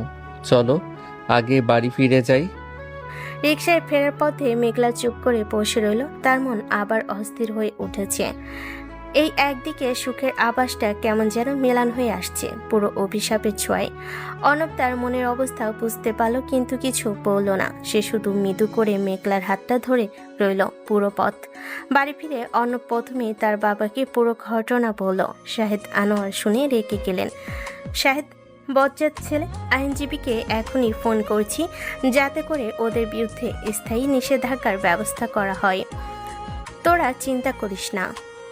রাতে খাওয়ার সময় সবাই চুপচাপ। নাসরিন মাঝে মাঝে অর্ণব আর মেঘলার পাতে খাবার বাড়িয়ে দিচ্ছেন, কিন্তু মুখে কোনো কথা নেই। সবার ভেতরে একটা অস্বস্তি কাজ করছে। রাত 10টার দিকে অর্ণব আর মেঘলা আবার ঘরে এলো। মেঘলা সরাসরি বিছানায় গিয়ে বসলো। অর্ণব আলমারি থেকে মেঝেতে বিছানো বিছানা বের করতে গেলে মেঘলা বলল। থাক, মেঝেতে শুতে হবে না। অর্ণব থমকালো। মানে খাটে তো অনেক জায়গা, দুজনেই শুতে পারবো। অর্ণব মুচকি হাসলো। তবে কি তুমি আমাকে একটু একটু করে মেনে নেওয়া শুরু করেছো? মেঘলা মুখ ফিরিয়ে বলল। সেটা এখন বলতে পারবো না, কিন্তু মেঝেতে শুয়ে তোমার ঠান্ডা লাগবে। অর্ণব হেসে বলল। তোমার আদেশ শিরোধার্য। বলে সে বালিশটা খাটের এক প্রান্তে রাখলো, মেঘলা অন্য প্রান্তে বালিশ রাখলো। দুজনের মধ্যে তখন একটা দূরত্ব রইল। ঘুমানোর আগে অর্ণব বলল। রিয়াজ বা শিরিন যাই করুক, তুমি চিন্তা করবে না, তুমি এখন একা নও। মেঘলা কোনো জবাব দিল না, কিন্তু সে মৃদু মৃদু হাসলো অন্ধকারে, যেটা অর্ণব দেখতে পায়নি। রাত গভীর হলো, বাইরে বৃষ্টি শুরু হয়েছে। জানালা দিয়ে বৃষ্টির গন্ধর সঙ্গে হাসনাহিনা সৌরভ ভেসে আসছে। অর্ণব চোখ বন্ধ করলেও ঘুম আসে না, মেঘলারও ঘুম আসছিল না। তারা দুজনেই দুই প্রান্তে জেগে রইল, অথচ কেউ কাউকে কিছু বলল না। অথচ মনের ভেতর একটা সাঁকো তৈরি হতে শুরু করেছে, নিঃশব্দে, ধীরে ধীরে। জীবনে কিছু ঝড় বাতাসের হয়, কিছু ঝড় মনের। মেঘলার মনে এখন অদ্ভুত এক ঝড় বয়ে যাচ্ছে, যার নাম সে নিজেও জানে না। গত 2 দিন কেমন যেন স্বপ্নের মতো কেটেছে। এই ছেলেটা অর্ণব, যে কিনা তার থেকে 4 বছরের ছোট, যে কিনা প্রথম দেখায় তাকে বাসর রাতে ছোঁয়ার অধিকারটুকু দাবি করেনি, সে যেন ধীরে ধীরে তার মনে দরজায় কড়া নাড়ছে। কিন্তু মেঘলা এখনও নিজের ভেতরটাকে বুঝে উঠতে পারে না। স্বামী হিসাবে নয়, একজন মানুষ হিসাবেও অর্ণবকে মেনে নেওয়া তার জন্য কঠিন, কারণ বিশ্বাস করার ক্ষমতাই তার মরে গেছে। কিন্তু গতকাল রিয়াজের সেই অশুভ আবির্ভাব সবকিছু এলোমেলো করে দিয়েছে। আবার সেই পুরনো ভয়, পুরনো আতঙ্ক ফিরে এসেছে। আর এই ভয়ের মধ্যেই অর্ণবের হাতটা যখন রিকশায় শক্ত করে ধরেছিল, মেঘলার বুকের ভেতরটা অজানা এক নিশ্চিন্তিতে ভরে উঠেছিল। এই যে অনুভূতি, এটা কি নির্ভরতা, নাকি শুধুই সাময়িক আশ্রয় খোঁজার চেষ্টা? সকালে ঘুম ভাঙার পর মেঘলা খেয়াল করলো অর্ণব খাটে নেই, হয়তো নামাজ পড়তে গেছে। সে আলসে উঠে বসলো, জানালা দিয়ে বাইরে তাকিয়ে দেখলো আকাশটা এখনো মেঘলা। কাল রাতে বৃষ্টি হয়েছিল, এখনো কুড়ি কুড়ি ঝরছে, ফিনফিনে ঠান্ডা বাতাস আসছে জানালা দিয়ে। মেঘলা চোখ মুছতে মুছতে আয়নার সামনে গিয়ে দাঁড়ালো। তার চোখে আজ অন্যরকম একটা চাহনি, কেমন যেন একটা ভাবনা কাজ করছে মনে। অর্ণব তাকে নিয়ে এত ভাবে কেন? সত্যি কি ভালোবাসে, নাকি এটা শুধুই একটা অ্যাট্রাকশন, যা বিয়ে হয়ে যাওয়ার কিছুদিন বা মাস পর নিজে থেকে মিলিয়ে যাবে? দরজা মৃদু টোকা বলল। মেঘলা আসেন বলার আগেই দরজা খুলে অর্ণব ঢুকলো, হাতে একটা কাপ। চা খাবে? আমি বানিয়েছি। তুমি? হ্যাঁ আমি। তুমি হয়তো জানো না, আমি খুব ভালো চা বানাই। হোস্টেলে থাকতে সবাই বলতো অর্ণবের চা ছাড়া রাত জাগা অসম্ভব। মেঘলা অবাক হয়ে তাকালো। মেঘলা কাপটা হাতে নিল, চুমুক দিতে তার ভুরু কুঁচকালো। এতে তো চিনি কম। আরে আমি তো চিনি দিতেই ভুলে গেছি, দাঁড়াও নিয়ে আসছি। থাক, আমি এমনই খাবো। ঠিক আছে, তাহলে অল্প একটু মিষ্টি মুখে খাও। বলে অর্ণব হঠাৎ মেঘলার নাকে ডগায় আলতো করে চুমু দিল। মেঘলা চমকে উঠল। কি করছো? অর্ণব হেসে বলল। একটু মিষ্টি দিলাম। উফ, তুমি পাগল নাকি? আমি তোমার প্রেমে পাগল। মেঘলা রাগ মেশানো চোখে তাকলো, তার ঠোঁটের কোণা একটু বাঁকা হয়ে গেল। অর্ণব সেটা খেয়াল করে মনে মনে খুশি হলো, কিন্তু এই খুশি বেশিক্ষণ স্থায়ী হলো না। নিচে নাস্তার টেবিলে বসার পর শাহিদ আনোয়ার বললেন, মেঘলা, তোর সম্পত্তির ব্যাপারে আইনজীবীর সাথে আজ আবার কথা হয়েছে। শিরিন নাকি বলে পাঠিয়েছে তুই নিজে গিয়ে দেখা না করলে কোনো মীমাংসাই হবে না। মেঘলার মুখটা পাংশুটে হয়ে গেল। না, আমি ওনার সাথে দেখা করতে পারবো না। ঠিকই বলেছে মা, তুই যাস না, আমরা দেখছি ব্যাপারটা। আব্বু, ওই শিরিন আর রিয়াজ তো খুব নোংরা টাইপের লোক। আমার মনে হয় না আলোচনা করে কিছু হবে। তা ঠিক, কিন্তু আইনি প্রক্রিয়ায় তো কিছু সময় লাগবেই। তার আগ পর্যন্ত সাবধানে থাকতে হবে। অর্ণব চিন্তিত মুখে মেঘলার দিকে তাকালো। মেঘলা তার পাতে পড়ে থাকা পরোটা ঘাটছে, মুখে কোনো ভাবনা নেই। নাস্তার পর অর্ণব বলল, আজ কি করবে? কেন জিজ্ঞেস করছো? আমার ইউনিভার্সিটি ক্যাম্পাসে যেতে হবে। সেমিস্টারের শুরু, ক্লাস শুরু হচ্ছে কাল। ভাবছিলাম তুমি কি আমার সাথে আসবে? আমি তোমার সাথে ক্যাম্পাসে যাব কেন? একা একা বাসায় থেকে কি করবে? আমার ঘুরতে ইচ্ছে নেই, একা থাকতেই ভালো লাগে। ঠিক আছে, তাহলে আমি একাই যাচ্ছি। তবে ফিরতে একটু দেরি হবে, বিকেলের দিকে আসবো। মেঘলা ভুরু কুচকালো। অর্ণবের মুখে ছায়া পড়লো, কিন্তু সে জোর করলো না। মেঘলা ঘাড় নাড়ল। অর্ণব চলে যাওয়ার পর মেঘলা নিজের ঘরে এসে বসলো। নীরবতা তাকে গ্রাস করলো। সে চার দেওয়ালের দিকে তাকিয়ে রইল। এই বাড়িটা বিশাল, সুন্দর, আদর যত্নের অভাব নেই। তবুও তার নিজেকে কেন জানি কয়েদি লাগে। কেন লাগে? নাসরিন তো তাকে নিজের মেয়ের মতোই দেখেন। শায়দ আনোয়ারও স্নেহ করেন। আর অর্ণব তো তাকে নিয়ে স্বপ্ন দেখে। তাহলে সমস্যাটা কোথায়? নিজের ভেতরেই। মেঘলা জানে তার সমস্যা বাইরে নয়, ভেতরে। সে নিজেই নিজেকে ভালোবাসতে ভুলে গেছে। নিজেকে অযোগ্য মনে হয় তার। শিন তাকে এতটাই ভেঙে দিয়েছে যে কারো ভালোবাসা গ্রহণ করার মতো সাহসটুকু অবশিষ্ট নেই। একঘেয়েমি কাটাতে সে ছাদে গেল। বৃষ্টি থেমেছে, চারপাশ ভেজা ভেজা। টবের গাছগুলো বৃষ্টির পানি পেয়ে সজীব হয়ে আছে। হাসনাহেনা ফুলের গন্ধে ভেসে আসছে মৃদু মন্দ। মেঘলা হাঁটতে হাঁটতে ছাদের রেলিং ধরে দাঁড়ালো। দূরে তাকিয়ে দেখলো গুলশানে ব্যস্ত রাস্তা, গাড়ির সারি। সবাই কেমন নিজের গন্তব্যে ছুটছে, কেবল সেই যেন থমকে আছে। পেছন থেকে পায়ের শব্দ। একা একা দাঁড়িয়ে আছিস কেন মা? মেঘলা পেছন ফিরে তাকে দেখে হালকা হাসলো। কিছু না, এমনি। নাসরিন কাছে এসে দাঁড়ালেন। তোর মনটা খারাপ, তাই না? একটু ইতস্তত করে মেঘলাকে বলল, সত্যি বলছি, আমার খুব অপরাধী লাগে নিজেকে। আপনারা আমার জন্য এত করছেন আর আমি কিছুই দিতে পারছি না। কি দিতে চাস তুই? জানি না অর্ণবকে স্বামী হিসেবে মেনে নিতে চাই, কিন্তু পারছি না। আমার ভেতরটা ভেঙে গেছে আন্টি। নাসরিন মৃদু হেসে বললেন। মেঘলা চুপ করে রইল। ভাঙা মন জোড়া লাগাতে সময় লাগে মা, আর অর্ণব জানি সেটা। তুই অস্থির হোস না, ধীরে ধীরে সব ঠিক হবে। আর একটা কথা বলি মা, অর্ণব তোকে খুব ভালোবাসে। ছোটবেলা থেকেই তোকে নিয়ে ওর আবেগ। এই ব্যাপারটা জানিস? কিছুটা জেনেছি। সে যখন খুব ছোট তখন থেকেই ও তোকে দেখে আসছে। একবার তোর বাবা মায়ের সাথে আমরা দীঘিনালয় বেড়াতে গিয়েছিলাম, মনে আছে? মেঘলা মাথা নাড়ল। দূরের স্মৃতিটা মৃদু আলোর মতো ভেসে উঠল। অনেক ছোটবেলার কথা। নাসরিন বলতে থাকেন, ওই ট্যুরে অর্ণব তোর পেছন পেছন ঘুরেছিল সারাক্ষণ। একবার তুই পা পিছলে পড়ে গিয়েছিলি, পাথরের ওপর হাঁটু কেটে গিয়েছিল। অর্ণব দৌড়ে গিয়ে নিজের গামছা ভিজিয়ে এনে তোর হাঁটুতে বেঁধে দিয়েছিল। তোর মা হেসেছিল, আর অর্ণব সিরিয়াস মুখে বলেছিল, আমি বড় হয়ে আপুকে বিয়ে করব। মেঘলা চমকে উঠল। এই স্মৃতিটা তার একদমই মনে নেই। তখন তো ওর কথা বাচ্চামি ভেবে হেসে উড়িয়ে দিয়েছিলাম, কিন্তু অর্ণব সেটা ভোলেনি।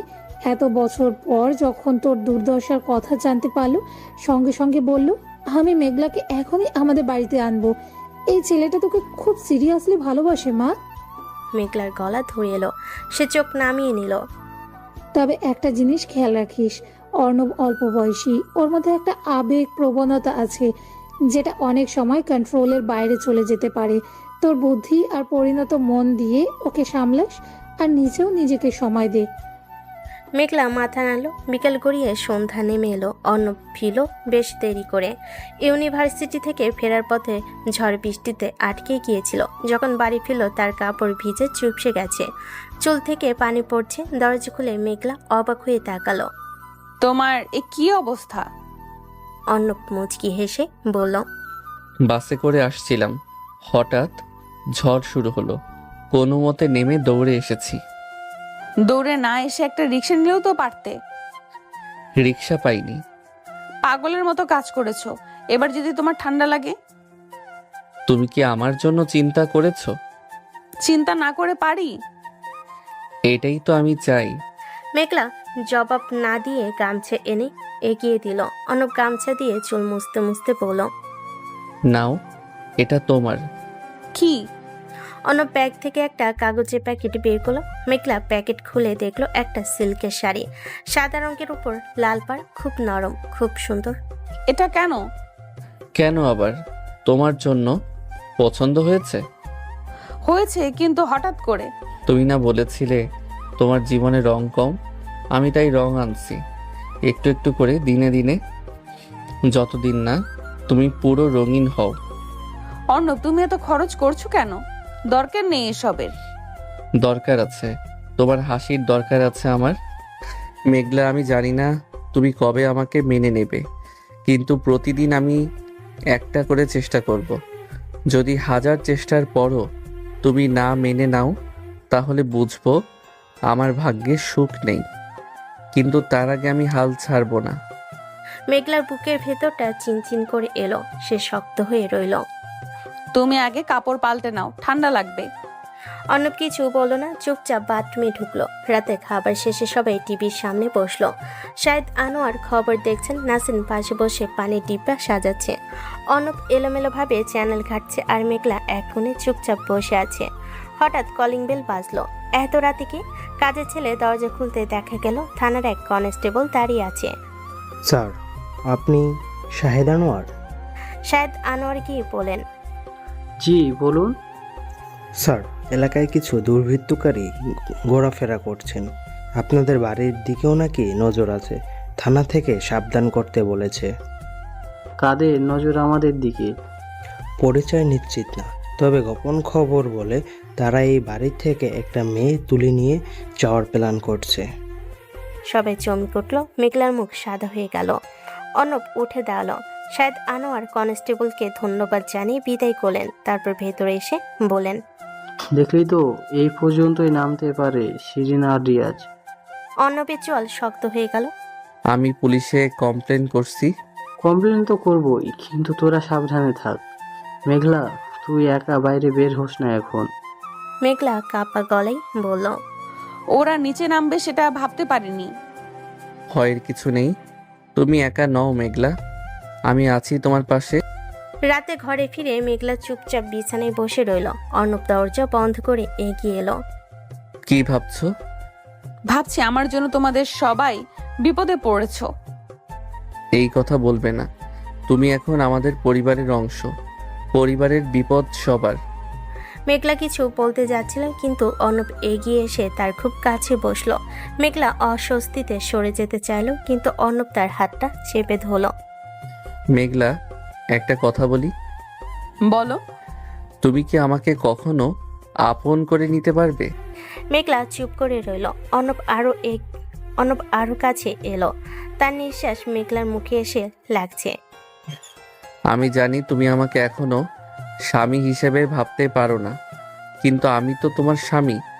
বিয়েটা তো হয়েছে, তুমি কি আমাকে একটু জায়গা দেবে না তোমার মনে? মেঘলা অস্বস্তি বোধ করল। অর্ণব, তুমি অনেক ভালো ছেলে, কিন্তু কিন্তু কি? আমি এখনো প্রস্তুত না। অর্ণবের চোখ দুটো অন্ধকারে জ্বলজ্বল করছিল। প্রস্তুত না মানে? কবে হবে? 1 মাস পর? 1 বছর পর? নাকি কখনোই না? আমি জানি না। জানি না মানে? তুমি কি বুঝতেও চাচ্ছ না আমি কি পরিমাণ ভালোবাসি তোমাকে? ছোটবেলা থেকে তুমি আমার স্বপ্ন, আর তুমি কিনা বলছো প্রস্তুত না? অর্ণবের গলায় তাড়না, উত্তেজনা। মেঘলা ভয় পেয়ে সরে আসতে চাইল। অর্ণব তার হাত আরো শক্ত করে ধরল। অর্ণব, আমার হাত ছাড়ো। ছাড়বো না। তুমি আমার স্ত্রী, আমি অধিকার রাখি। এই কথাটা বলার সাথে সাথে মেঘনার চোখে যেন অন্ধকার নেমে এলো। অধিকার, এই শব্দটা তার কাছে চীনের স্মৃতি ফিরিয়ে আনে। শীর্ণ বলতো এই বাড়িতে আমার অধিকার আছে, রিয়াজও বলতো তোর উপর আমার অধিকার আছে। মেঘলা তীব্র গলায় বলল, ছাড়ো বলছি। অর্ণব চমকে উঠল। মেঘলার কণ্ঠে এমন তীব্রতা সে আগে শোনেনি। সে হাত ছেড়ে দিল। মেঘলা উঠে দাঁড়িয়ে আয়নার পাশে গিয়ে দাঁড়ালো। তার শরীর কাঁপছে। অর্ণব, তুমি আজ যা বললে তা কোনো দিন বলবে না। অধিকার, এই শব্দটা আমি ঘৃণা করি শিরিন। রিয়াজ ওরাও অধিকারের কথা বলতো, তার মানে তুমিও ওদেরই মতো? অর্ণব হতভম্ব হয়ে তাকিয়ে রইল। মেঘলা, আমি সেটা বোঝাতে চাইনি। তবে কি বোঝাতে চেয়েছো? তুমি যা বলেছো সেটাই যথেষ্ট। আমি ভাবছিলাম তুমি আলাদা, কিন্তু তুমিও সেই একই। তোমারও শুধু অধিকার চাই। না, আমি তোমাকে কষ্ট দিতে চাইনি। কিন্তু মেঘলা আর শুনল না। সে ঘর থেকে বেরিয়ে গেল। মেঘলা সিঁড়ি দিয়ে দৌড়ে ছাদে উঠল। রাতের আকাশে জমাট মেঘ, বৃষ্টি নামার ইঙ্গিত, কিন্তু তার ভেতরে যে ঝড় বয়ে যাচ্ছে তার কাছে বাইরে ঝড় কিছুই না। সে রেলিং ধরে কেঁদে ফেল। এতদিন পর সে কাউকে বিশ্বাস করতে শুরু করেছিল। এই ছেলেটা যে তাকে রং ফিরিয়ে দিতে চেয়েছিল, যে মেঝেতে শুয়ে বলেছিল অপেক্ষা করব, সেই ছেলেটাই আজ বলল আমি অধিকার রাখি। মেঘলার মনে হলো সব পুরুষই এক, সবাই শুধু অধিকার চাই, কেউ তার ভেতরের মানুষটাকে দেখে না। অন্য ছাদের দরজায় এসে দাঁড়ালো। মেঘলা প্লিজ নিচে চলো, বৃষ্টি আসবে। তুমি যাও এখান থেকে। আমি দুঃখিত, আমি ভুল বলেছি। ভুল বলেছো মানে? কথাটা তো মন থেকেই বলেছো। না, আমি ভয় পাচ্ছি। কি ভয়? তোমাকে হারানোর ভয়। তুমি এতটাই দূরে থাকো যে আমি পাগল হয়ে যাই। আমি চাই তুমি আমার হও পুরোপুরি, আর সেই চাওয়াটাই আমাকে স্বার্থপর বানিয়ে ফেলছে। আমি জানি এটা ঠিক না, কিন্তু আমি পারছি না মেঘলা, আমি পারছি না। অর্ণবের গলা ভেঙে পড়ল। ছেলেটা সত্যি কাঁদছে। মেঘলা অবাক হয়ে তাকিয়ে রইল। অর্ণবের চোখ বেয়ে জল গড়াচ্ছে। রাতের অন্ধকারও সেটা স্পষ্ট দেখা যাচ্ছে। অর্ণব হাঁটু কেড়ে বসলো ছাদের ভেজা মেঝেতে। আমি জানি আমি ভুল বলেছি, কিন্তু তুমি যদি চিরকাল আমার থেকে দূরে থাকো আমি টিকতে পারবো না, আমি পাগল হয়ে যাব। মেঘলার বুকের ভেতরটা আবার নরম হয়ে আসছিল। এই ছেলেটা আসলেই পাগল। অধিকার চাই, আবার কাঁদেও, রাগ করে, আবার অনুতাপও করে। জটিল কিন্তু খাঁটি। তবু মেঘলার সাবধানী থাকতে চাইল। উঠে দাঁড়াও, ছাদ ভিজে, অসুখ করবে। তুমি ক্ষমা করলে তবেই উঠবো। ক্ষমা চাইছো? হ্যাঁ। অর্ণব, তুমি আমাকে ভালোবাসতে গিয়ে নিজের উপর কন্ট্রোল হারিয়ে ফেলছো। এটা ঠিক না। ভালোবাসা মানে অধিকার না, বিশ্বাস। এই জিনিসটা যদি না বোঝো তাহলে আমাদের সম্পর্ক কোনোদিন এগোবে না।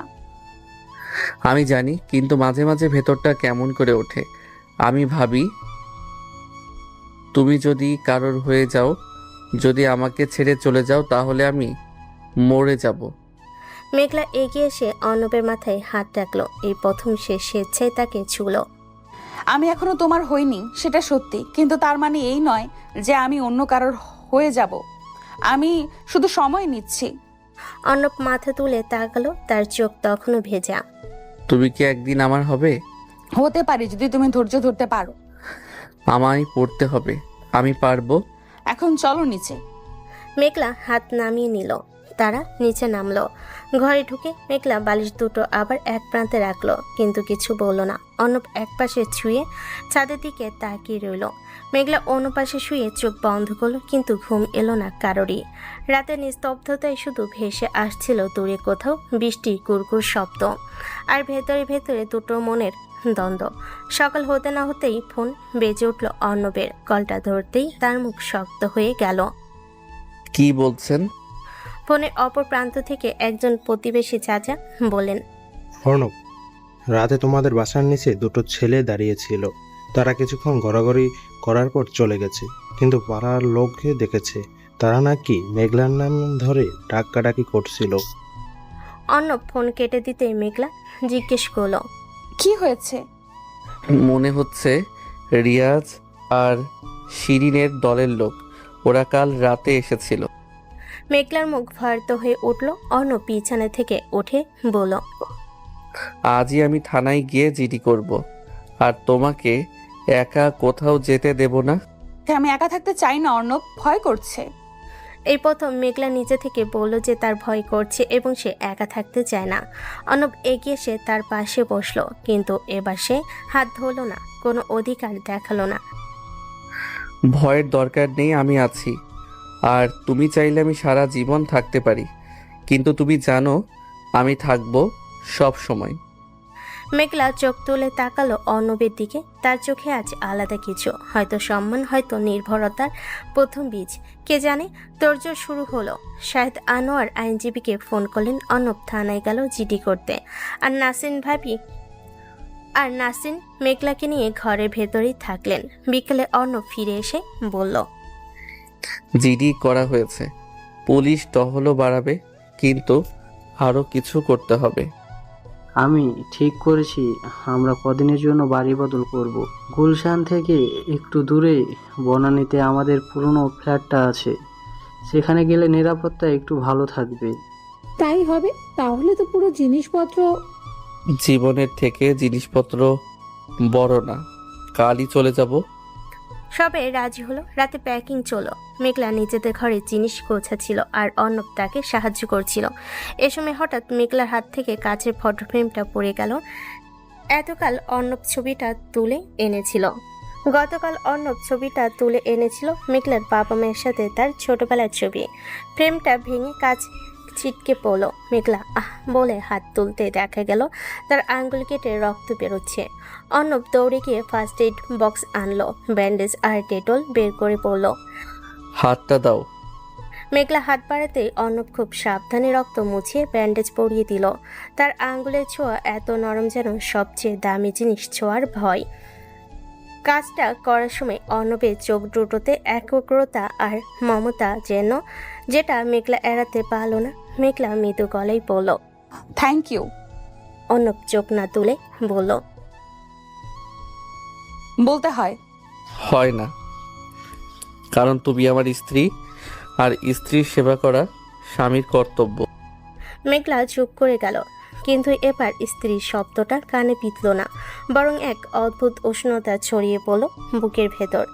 সে অর্ণবের চোখের দিকে তাকিয়ে দেখল এই ছেলেটা আসলেই তাকে আগলে রাখতে চাই। তবে অর্ণবের এই আগলে রাখা কি ভালোবাসা নাকি অধিকারের নামান্তর? এই প্রশ্নটা এখনো মেঘলার মনে ঘুরপাক খায়। তবু সে জানে আজকের রাতটা অন্তত একটু শান্তির, কারণ অর্ণব আজ আর কোনো অধিকারের কথা বলেনি। ঠিক যখন মালপাত্তি গোছানো শেষ, ফোন আবার বাজলো। এবার অজ্ঞাত নাম্বার থেকে ফোন এসেছে অর্ণবের ফোনে। অর্ণব ধরতেই ওপাশ থেকে রিয়াজের গলা ভেসে এলো, কিরে ছোট বর, নাকি বাড়ি বদলাচ্ছিস? পালিয়ে কি লাভ? তোরা যেখানেই যাস তোদের খুঁজে বের করব, আর তোর বউকে একদিন তুলে নিয়ে যাব, দেখে নিস। রিয়াজ, তুই যত বড় বড় কথা বলছিস, তোকে জমের সাথে কথা বলিয়ে দেব। পুলিশ তোর পেছনে লেগেছে ইতিমধ্যেই। পুলিশ? ওদের তো টাকা দিলেই বসে আনা যায়, কিন্তু তোর বইয়ের সতীত্ব নিয়ে খেলা বন্ধ কর। অর্ণব ফোনটা দেওয়ালে ছুঁড়ে মারতে যাচ্ছিল, কিন্তু মেঘলা থামালো। অর্ণব, মাথা ঠান্ডা রাখো। এই জারজটা তোমার সম্পর্কে ওই কথা বলল, আমি ওর মাথা ভেঙে দেব। অর্ণব প্লিজ, তুমি শান্ত হও। রিয়াজ এই প্রতিক্রিয়াটাই চাই, তুমি নিজেকে কন্ট্রোল করো। অর্ণব ধীরে ধীরে নিজের উপর নিয়ন্ত্রণ ফিরে পেল। তার চোখ তখনও রাগে লাল, কিন্তু মেঘলার ঠান্ডা জ্বর সে সিথিয়ে এলো। ঠিক বলেছ মেঘলা, আমি আর পাগলামি করব না, কিন্তু রিয়াজ আর শিরিনকে ছাড়ছি না। আমরাও ছাড়বো না, কিন্তু যা হবে সব আইনি পথেই হবে। মাথা গরম করে না। তুমি আমার জন্য এত রাগ করছো, এটা দেখে ভালো লাগছে, কিন্তু রাগ আর পাগলামি কখনো এক হতে পারে না। তুমি আমাকে ভালোবাসো তো? অর্ণব তাকালো। তাহলে পাগল হলে চলবে না, কারণ পাগল মানুষকে আমি ভয় পাই। তুমি আমাকে ভয় দেখিও না অর্ণব। অর্ণব চোখ বুঝলো, তারপর বলল, রাতের খানিকটা কাটলো নিস্তব্ধতায়। কাল ভোরে তারা বনানীর ফ্ল্যাটে চলে যাবে। মেঘলা শেষবারের মতো গুলশানের এই বাড়িটার ছাদের দিকে তাকিয়ে রইল। হাসনেহনার গন্ধটা বড্ড মনে পড়বে তার। অর্ণব পেছন থেকে এসে বলল, বনানীর ফ্ল্যাটেও ছাদ আছে, সেখানেও আমরা বাগান করব, তুমি আর আমি। আমি তো গাছপালা তেমন চিনি না। আমি চিনিয়ে দেব, তুমি শুধু পাশে থেকো।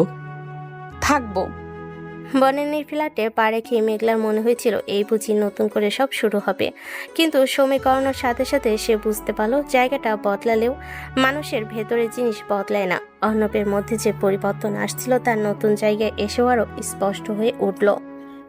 প্রথম কয়েকটা দিন ভালোই গেল, নতুন ফ্ল্যাট, নতুন আশপাশ। অর্ণব ইউনিভার্সিটি থেকে ফিরে মেঘলাকে নিয়ে ছাদে বসত। বনানীর এই ফ্ল্যাটের ছাদটা ছোট, তবে অর্ণব সেখানে কয়েকটা টব এনে রেখেছে, কিন্তু সম্পর্কের ভেতরকার অস্থিরতা ধীরে ধীরে প্রকট হতে লাগলো। অর্ণবের ভালোবাসা যেন অধিকারের রূপ নিয়েছিল, তার চোখে সবসময় একটা সংশয়, একটা ধারণা। মেঘলা যেদিন ছাদে প্রতিবেশী রাশেদ সাহেবের সাথে সামান্য কথা বলেছিল, সেদিন অর্ণবের চেহারা অন্ধকার হয়ে গেছিল। ওই লোকটা কে? প্রতিবেশী। ভদ্রভাবে কথা বলছিলেন? ভদ্র লোকেরা অকারণে অচেনা মেয়েদের সাথে কথা বলে না। কি বলতে চাইছো? কিছু না, শুধু বলছি সাবধানে থেকো, সবাই ভালো নয়। এই সাবধান বাণী ধীরে ধীরে বাড়তে লাগলো। অর্ণব তাকে একা বাইরে যেতে দেয় না, ফোন সবসময় অন রাখতে বলে, প্রতি ঘন্টায় কল দিতে বলে। মেঘলা একদিন বলেই ফেলো, এটা কি কোনো চাকরির শর্ত নাকি? তারপরে এলো সেই সন্ধ্যা যখন মেঘলা তার বান্ধবী তানিয়ার সাথে ফোনে কথা বলছিল। অর্ণব ঘরে ঢুকতে সে ফোন কেটে দিল। অর্ণবের চোখ সরু হয়ে এলো। কার সাথে কথা বলছিলে? তানিয়া, আমার কলেজের বান্ধবী। কি কথা হচ্ছিল? সাধারণ কথা। তোমাকে সব শোনাতে হবে? আমাকে শোনাতে সমস্যা কোথায়? সমস্যা নেই, তবে সব কথা তো আর বলতে হয় না। তুমি কিছু লুকাচ্ছ না তো? কি লুকাবো? তুমি কি বলছো?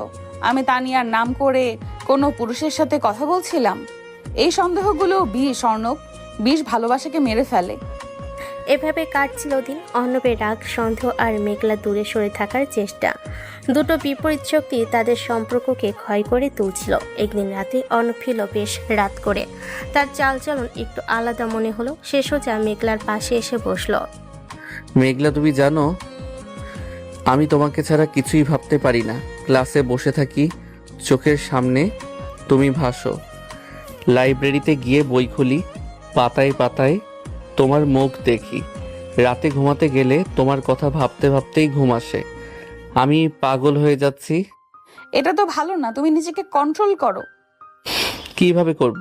তুমি তো আমার হতে চাচ্ছ না। আমি তোমার সামনেই তো আছি। সামনে আসো, কিন্তু আপনও হওনি। এইটাই আমাকে শেষ করে দিচ্ছে। জানো, গতকাল আমি স্বপ্ন দেখলাম তুমি চলে যাচ্ছ, তোমার সাথে কোনো পুরুষ, আমি তাকে চিনি না, সে তোমাকে নিয়ে যাচ্ছে। আমি দৌড়াচ্ছি, কিন্তু কিছুতেই তোমার কাছে পৌঁছাতে পারছি না। অর্ণব, তুমি যেটা বলছো এটা ভালোবাসার লক্ষণ না, এটা একটা অসুখ। তুমি যদি সত্যি আমাকে ভালোবাসো তবে আমাকে স্বাধীনতা দেবে, বিশ্বাস দেবে। স্বাধীনতা, বিশ্বাস, কথাগুলো তো খুব সহজ, কিন্তু সংসারে এগুলো থাকে নাকি? আমার আব্বুও তো আম্মুকে সবসময় জিজ্ঞেস করেন কোথায় যাচ্ছেন, কার সাথে দেখা করছেন। এটা তো স্বাভাবিক। স্বাভাবিক না অর্ণব, ওটা একে অপরের প্রতি খেয়াল রাখা। আর তুমি যা করছো সেটা আমার প্রতি অবিশ্বাস আর নিজের উপর নিয়ন্ত্রণ হারানো। আচ্ছা, ধরো তুমি ঠিক বলেছ, কিন্তু তুমি কি করেছো আমাকে বিশ্বাস করার জন্য? তুমি তো দূরত্ব বজায় রেখেছো সব সময়। স্বামী স্ত্রীর সম্পর্কটাকে তুমি পূর্ণতা দিচ্ছ না কেন? মেঘলা থতমত খেয়ে গেল। এই প্রশ্নটা তার নিজের কাছেও বারবার এসেছে। সে জানে অর্ণব কিছুটা ঠিকই বলছে, কিন্তু তার ভেতরটা এখনো তৈরি হয়নি। জোর করে কিছু করতে যাও মানে নিজের সাথে প্রতারণা করা। অর্ণব, আমি জানি তুমি কষ্ট পাচ্ছ, কিন্তু এই কষ্টের জন্য আমি কি একা দায়ী? তুমি জানো আমার উপর কি বয়ে গেছে। বিশ্বাস করতে আমার সময় লাগে। তুমি যদি সেই সময়টুকু না দিতে পারো তাহলে এই সম্পর্ক টিকবে কি করে? তুমি কি আমাকে কখনো স্বামী হিসেবে মেনে নেবে? তুমি এখনো আমাকে পুরোপুরি স্বামী মানো না। এই সংসারে তুমি আছো, কিন্তু যেন নেই। আমি কি করব বলো? কিভাবে তোমার কাছে পৌঁছাবো? অর্ণব, আমি চেষ্টা করছি, বিশ্বাস করো আমি চেষ্টা করছি। কবে? তুমি হয়তো প্রস্তুত হবে, আর ততদিনে তো রিয়াজের দল আমাদের শেষ করে দেবে, তোমাকে তুলে নিয়ে যাবে। তখন আমি কি করব? প্লিজ তুমি নিজেকে সামলাও, আমি কথা দিচ্ছি আমি চেষ্টা করব, কিন্তু তুমি যদি এমন পাগলের মতো আচরণ করো তাহলে আমি ভয় পাই, আর ভয় পেলে কোনো সম্পর্ক টেকে না। আমি এখনো যাইনি আর সহজে যাবও না, কিন্তু তুমি যদি নিজেকে বদলাতে না পারো তাহলে সম্পর্ক টিকবে না। অর্ণব চুপ করে মাথা নিচু করে রইল। পরের দিন সকালে শাহেদ আনোয়ার এলেন ফ্ল্যাটে, মুখটা নিশ্চিত। অর্ণব, মেঘলা, একটা খারাপ খবর আছে। কি হয়েছে আব্বু? আইনজীবী জানিয়েছেন শিরিনের করা একটা পিটিশনের শুনানি শেষে তারা মেঘলার বাবার ফ্ল্যাটটা বিক্রি করে দিতে চাইছে। আদালত থেকে নোটিশ ইস্যু হয়েছে। আমার বাবার ফ্ল্যাট? আমি আদালতে যাব, আমি নিজে দাঁড়িয়ে সরব। সবাই অবাক হয়ে তাকালো। এতদিন মেঘলা যেন এক পশ্চাৎপদ ভীতু মেয়ে ছিল, আজ তার চোখে মুখে অন্যরকম এক দৃঢ়তা। ঠিক আছে মা, যদি তুই রেডি থাকিস তাহলে আমরা আছি সাথে। অর্ণব কিছু বলল না, কিন্তু তার চোখের দৃষ্টি থেকে স্পষ্ট সে এই সিদ্ধান্তে মোটেও খুশি নয়। আদালতের দিন এসে গেল। সকালটা খুব চাপা ছিল। মেঘলা চুল বেনি করেছে, তাকে দেখে মনে হচ্ছে খুব শান্ত, কিন্তু ভেতরে সে অস্থির। অর্ণব সাদা পাঞ্জাবি পরে তৈরি, তাদের সাথে শাহেদ আনোয়ার আইনজীবী আর কিছু নিরাপত্তা রক্ষী। আদালত চত্বরে এসে তারা নেমে পড়ল। পুরো জায়গাটা লোকে লোকারণ্য। এক পাশে উকিলদের পোশাক পরা মানুষ, অন্য পাশে মামলার পক্ষ বিপক্ষের লোকজন। মেঘলার চোখ আটকালো এক জায়গায়। শিরিন, এতদিন পর সেই মুখ। শিরিন পরেছে কালো শাড়ি, মুখে কৃত্রিম সৌন্দর্য, যার পাশে রিয়াজ বদমাইশি হাসি দিয়ে। শিরিন এগিয়ে এসে বলল, কি মেঘলা, কেমন আছিস? নতুন শ্বশুর বাড়ি বেশ আরামের না? মেঘলা কোনো জবাব দিল না, শুধু তীক্ষ্ণ চোখে তাকিয়ে রইল। আজ দেখে নেব তোর কত বড় সাহস। অর্ণব এগিয়ে যেতে চাইলে শাহেদ আনোয়ার তাকে থামিয়ে দিলেন। কোর্ট চত্বরে কিছু করবি না অর্ণব, এরা সেটাই চাই। শুনানি শুরু হলো। আইনজীবী মেঘলার পক্ষে জোরালো বক্তব্য রাখলেন, শিরিনের আইনজীবী পাল্টা যুক্তি দিলেন। বিচারক উভয় পক্ষ শুনে কিছু নথি তলব করলেন। দিন শেষে পরবর্তী শুনানোর সময় রিয়াজ আবার এগিয়ে এলো, কানে কানে অর্ণবকে বলল, তোর বউ আজ খুব নেত্রী সাজছে তাই না? কিন্তু মনে রাখিস, দিন শেষে ওর যা কিছু সব তুই পাস না। ওর অতীত তো এখন ওর সাথেই। অর্ণব কিছু বলতে যাচ্ছিল, কিন্তু রিয়াজ হেসে সটকে পড়ল। এই ঘটনা অর্ণবের মাথায় আগুন ধরিয়ে দিল। সারা পথ বাড়ি ফিরতে অর্ণব চুপচাপ। মেঘলা পাশে বসে আছে, কিন্তু সে কোনো কথা বলছে না। মেঘলা বুঝতে পারছিল অর্ণবের ভেতরে কিছু একটা ঘটছে। পরদিন সকালে অপ্রত্যাশিত কিছু ঘটল। মেঘলা নাস্তা করতে এসে দেখল অর্ণবের আসন খালি। অর্ণব খুব ভোরে বেরিয়েছে, বলেছে কিছু কাজ আছে। মেঘলার মনটা খারাপ হয়ে গেল। কাল রাতের ঘটনার পর অর্ণবের কিছু একটা করা উচিত ছিল, হয়তো ক্ষমা চাওয়া, নয়তো কোনো পরিকল্পনার কথা বলা, কিন্তু সে কিছু না বলেই চলে গেল। দুপুর পর্যন্ত অর্ণবের কোনো খোঁজ নেই, ফোনও বন্ধ। মেঘলা অস্থির হয়ে উঠল। শাহেদ আনোয়ারকে ফোন করা হলো, তিনিও অর্ণবের খবর জানেন না। বিকেল গড়িয়ে সন্ধ্যা নেমে এলো, তখন বৃষ্টি থেমেছে। মেঘলা ছাদে গিয়ে দাঁড়ালো, মনটা অসম্ভব অস্থির। হঠাৎ কলিং বেল বাজলো। মেঘলা নিচে নেমে এসে দেখলো অর্ণব ফিরেছে, কিন্তু তার চেহারা দেখে থমকে গেল। অর্ণবের মুখ ফোলা, চোখে নিচে কালি, জামা ছেঁড়া। কি হয়েছে তোমার? অর্ণব কিছু বলল না, সোজা ঘরে ঢুকে বালিশে মুখ গুজে পড়ল। মেঘলা তার পেছন পেছন এসে বলল, অর্ণব বলো কি হয়েছে? কোনো জবাব নেই। মেঘলা জোর করে তার কাঁধ ধরে ঘোরালো। তখন সে দেখল অর্ণবের চোখ দিয়ে জল গড়াচ্ছে। তাকে দেখে ভয় তো লাগছে, একসাথে বিধ্বস্ত। প্লিজ বলো কি হয়েছে। অর্ণব ফিস ফিস করে, আমি আর সহ্য করতে পারছিলাম না। কাল রাতের পর মনে হলো এই শয়তানটাকে শেষ করতেই হবে, তাই ভোরে বেরিয়ে ওর ফ্ল্যাটে গেলাম। ও একা ছিল, আমাদের মধ্যে হাতাহাতি হলো। আমি ওকে ঠেলে দিলাম, ও সিঁড়ি দিয়ে পড়ে গেল। মাথায় প্রচণ্ড আঘাত লেগেছে, রক্ত, অনেক রক্ত। আমি ভয় পেয়ে পালিয়ে এসেছি। আমি জানি না ও বেঁচে আছে কিনা, হয়তো মারা গেছে। মেঘলা হতভম্ব হয়ে দাঁড়িয়ে রইল। মেঘলা নিজের মুখ হাত দিয়ে চেপে ধরল। অর্ণব, তুমি এটা কি করলে? এটা তো খুন। আমি জানি, কিন্তু আমি আর পারছিলাম না মেঘলা। ওই শয়তানটা তোমাকে নিয়ে কথা বলল, তোমার ক্ষতি করতে চাইলো। আমি ওকে সহ্য করতে পারিনি। এখন কি হবে? আমি জানি না, পুলিশ আসতে পারে যে কোনো সময়। এমন সময় অর্ণবের ফোন বেজে উঠল। ভাঙ্গা ফোনটা সে মেরামত করছিল। সকালে ফোন ধরে কিছু শুনে তার মুখ সাদা হয়ে গেল। মেঘলা জিজ্ঞেস করল, কি? ও মরেনি, রিয়াজ হাসপাতালে আছে, গুরুতর অবস্থা, কিন্তু মরেনি। আরও থানায় অভিযোগ করেছে, পুলিশ আসছে। মেঘলা কিছু বলতে যাবে এমন সময় কলিং বেল বেজে উঠল জোরে, একটা না ভয়ঙ্কর রকমের জরুরি। অর্ণব দাঁড়িয়ে বলল, মেঘলা তুমি চিন্তা করো না, আমি দরজা খুলছি। না, তুমি লুকাও। লুকিয়ে লাভ নেই, আমি যা করেছি তার শাস্তি আমার পেতেই হবে। তবে একটা কথা বলি, আমি সত্যি ওকে খুন করতে চাইনি, ও আমাকে উস্কিয়ে দিয়েছিল। আমি তোমাকে হারাতে পারবো না, তুমি যাই করো। তুমি পাগল, তুমি ভুল করো, কিন্তু তুমিই তো একমাত্র মানুষ যে আমাকে সত্যিই ভালোবাসো। অর্ণবের চোখ দিয়ে জল গড়ালো। এই প্রথম মেঘলা তাকে নিয়ে তার মনে কথা বলো, যে কথাটা শোনার জন্য অর্ণব এতদিন হাহাকার করছিল। কিন্তু কি ভয়ঙ্কর সময়ে সেই কথা শুনতে হলো। অর্ণব নিচে নামলো, মেঘলাও তার পেছন পেছন নামলো। দরজা খুলতে 4 জন পুলিশ ঢুকে পড়লো। অর্ণব আনোয়ার, জি আমি। আপনার বিরুদ্ধে রিয়াজ আহমেদকে গুরুতর জখম করার অভিযোগ এসেছে। আপনাকে থানা যেতে হবে। আমিও যাব। আপনি কে? আমি ওর স্ত্রী। মেঘলা তুমি বাসায় থাকো। না, আমি তোমাকে একা ছেড়ে যাব না। মেঘলার গলায় এমন দৃঢ়তা যে অর্ণব আর কিছুই বলতে পারল না। ততক্ষণে শাহেদ, আনোয়ার আর নাসরিন খবর পেয়ে দৌড়ে এলেন। নাসরিন কাঁদছেন, শাহেদ আনোয়ারের মুখ শক্ত। তিনি সাথে সাথে আইনজীবীকে ফোন করলেন। পুলিশ অর্ণবকে গাড়িতে তুলো। মেঘলা নিজেও উঠে বসলো তার পাশে। অর্ণব অবাক হয়ে তাকিয়ে রইল। এই মেয়েটা যে এতদিন তাকে দূরে সরিয়ে রেখেছিল, আজ সবচেয়ে বড় বিপদে নিজে থেকে তার পাশে এসে দাঁড়িয়েছে। থানায় পৌঁছে অর্ণবকে জিজ্ঞাসাবাদের জন্য ভেতরে নেওয়া হলো। মেঘলা অপেক্ষার ঘরে বসলো।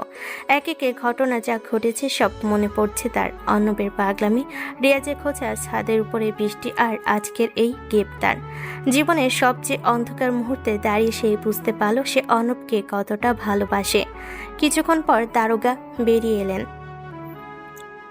আমরা অর্ণবকে প্রাথমিক জিজ্ঞাসাবাদ করছি, অভিযোগ গুরুত্বপূর্ণ, তাই আজ রাতটা তাকে থানায় থাকতে হবে, কাল আদালতে তোলা হবে। আমি কি ওর সাথে দেখা করতে পারি?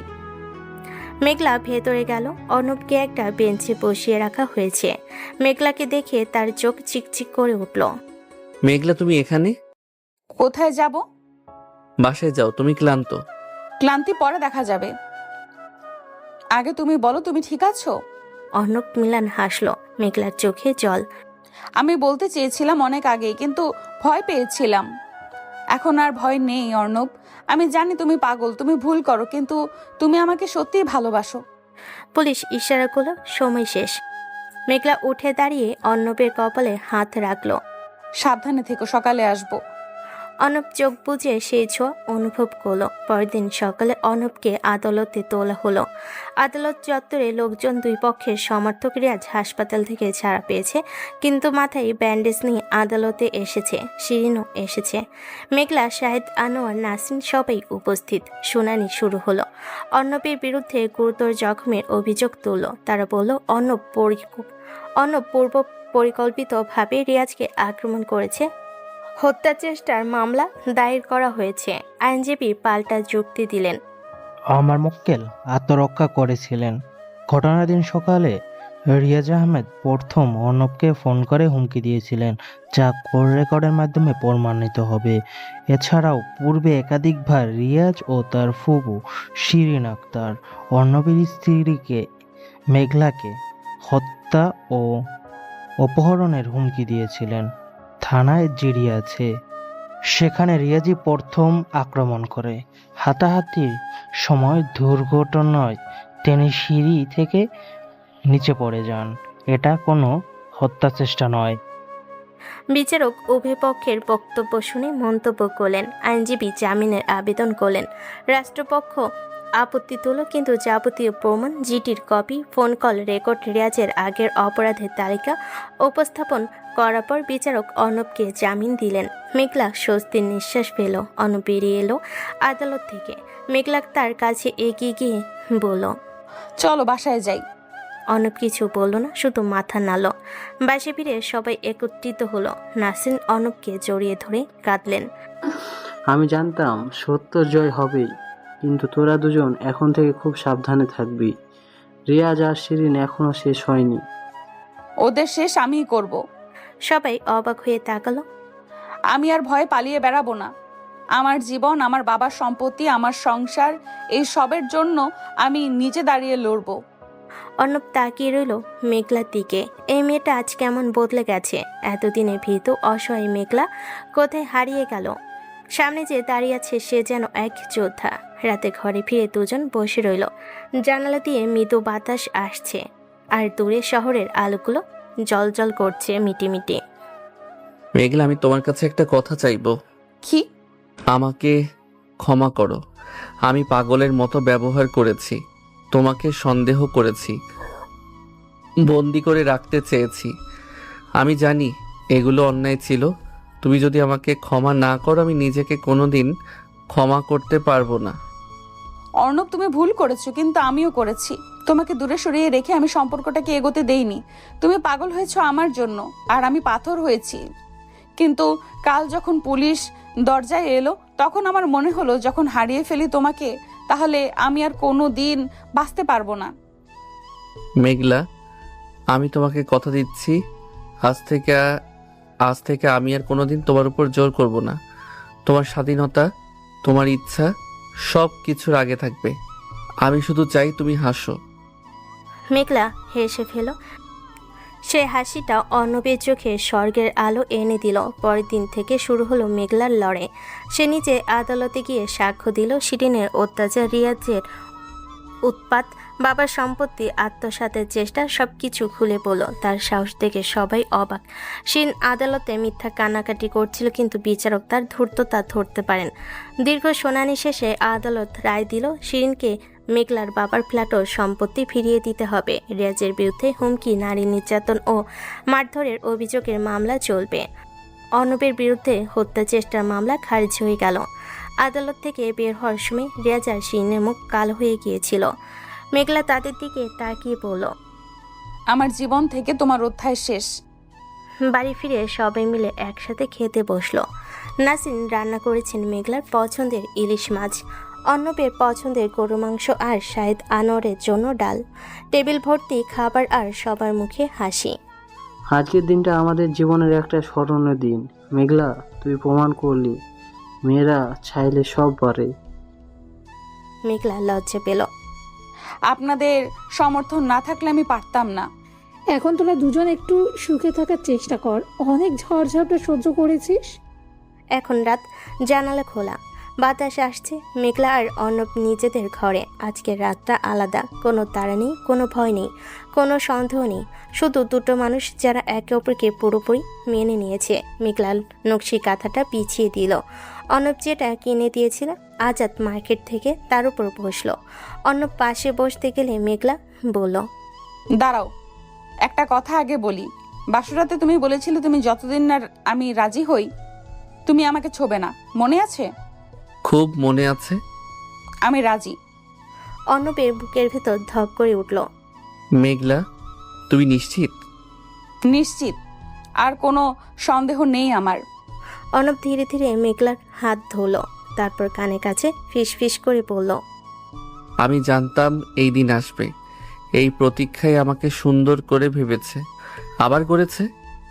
মেঘলা চোখ বুজে অনুভব করতে লাগলো অর্ণবের নরম ছোঁয়া। এতদিন ধরে যে শুধু আঘাত পেয়েছে, আজ প্রথম সে ভালোবাসার ছোঁয়া পাচ্ছে। অর্ণব তার কপালে চুমু আঁকলো, এরপর চোখের পাতায়, নাকের ডগায়, গালে। মেঘলার শরীর কেঁপে উঠল ভয়ে নয়, আনন্দে। অর্ণব, আমি ভালোবাসি তোমাকে। এই বাক্যটা শোনার জন্য আমি এতকাল পাগল ছিলাম। আজ সব ধৈর্যের ফল পেলাম। তোমার ধৈর্যের জয় হয়েছে। কিন্তু এখন থেকে পাগলামি করবে না। করব না, কথা দিচ্ছি। মেঘলা হেসে অর্ণবকে জড়িয়ে ধরল খুব শক্ত করে, যেন কেউ কেড়ে নিয়ে যাবে এই ভয়ে। কিন্তু আজ আর সেই ভয় নেই, আজ শুধু পূর্ণতা। রাত গভীর হলো, বাইরে জ্যোৎস্না নামলো, জানালা দিয়ে আলো এসে বিছানার উপর পড়েছে। মেঘলা অর্ণবের বুকে মাথা রেখে শুয়ে আছে। অর্ণব আঙ্গুল চালাচ্ছে তার চুলে। মেঘলা ফিস ফিস করে বলল, জানো অর্ণব, ছোটবেলায় মা বলতেন তোর জীবনে একদিন কেউ আসবে যে তোকে অন্ধকার থেকে টেনে তুলবে। আমি ভাবতাম মা মিথ্যা বলছেন, কিন্তু আজ মনে হচ্ছে মা ঠিকই বলেছিলেন। আর আমি ভাবতাম যে মেয়েটা একদিন ক্যানভাসে রং মাখিয়ে আমাকে মুগ্ধ করেছিল সে একদিন আমার হবে, সেটাও সত্যি হয়েছে। তারা দুজন একসঙ্গে বলে, আসলে আমরা দুইজনই ভাগ্যবান।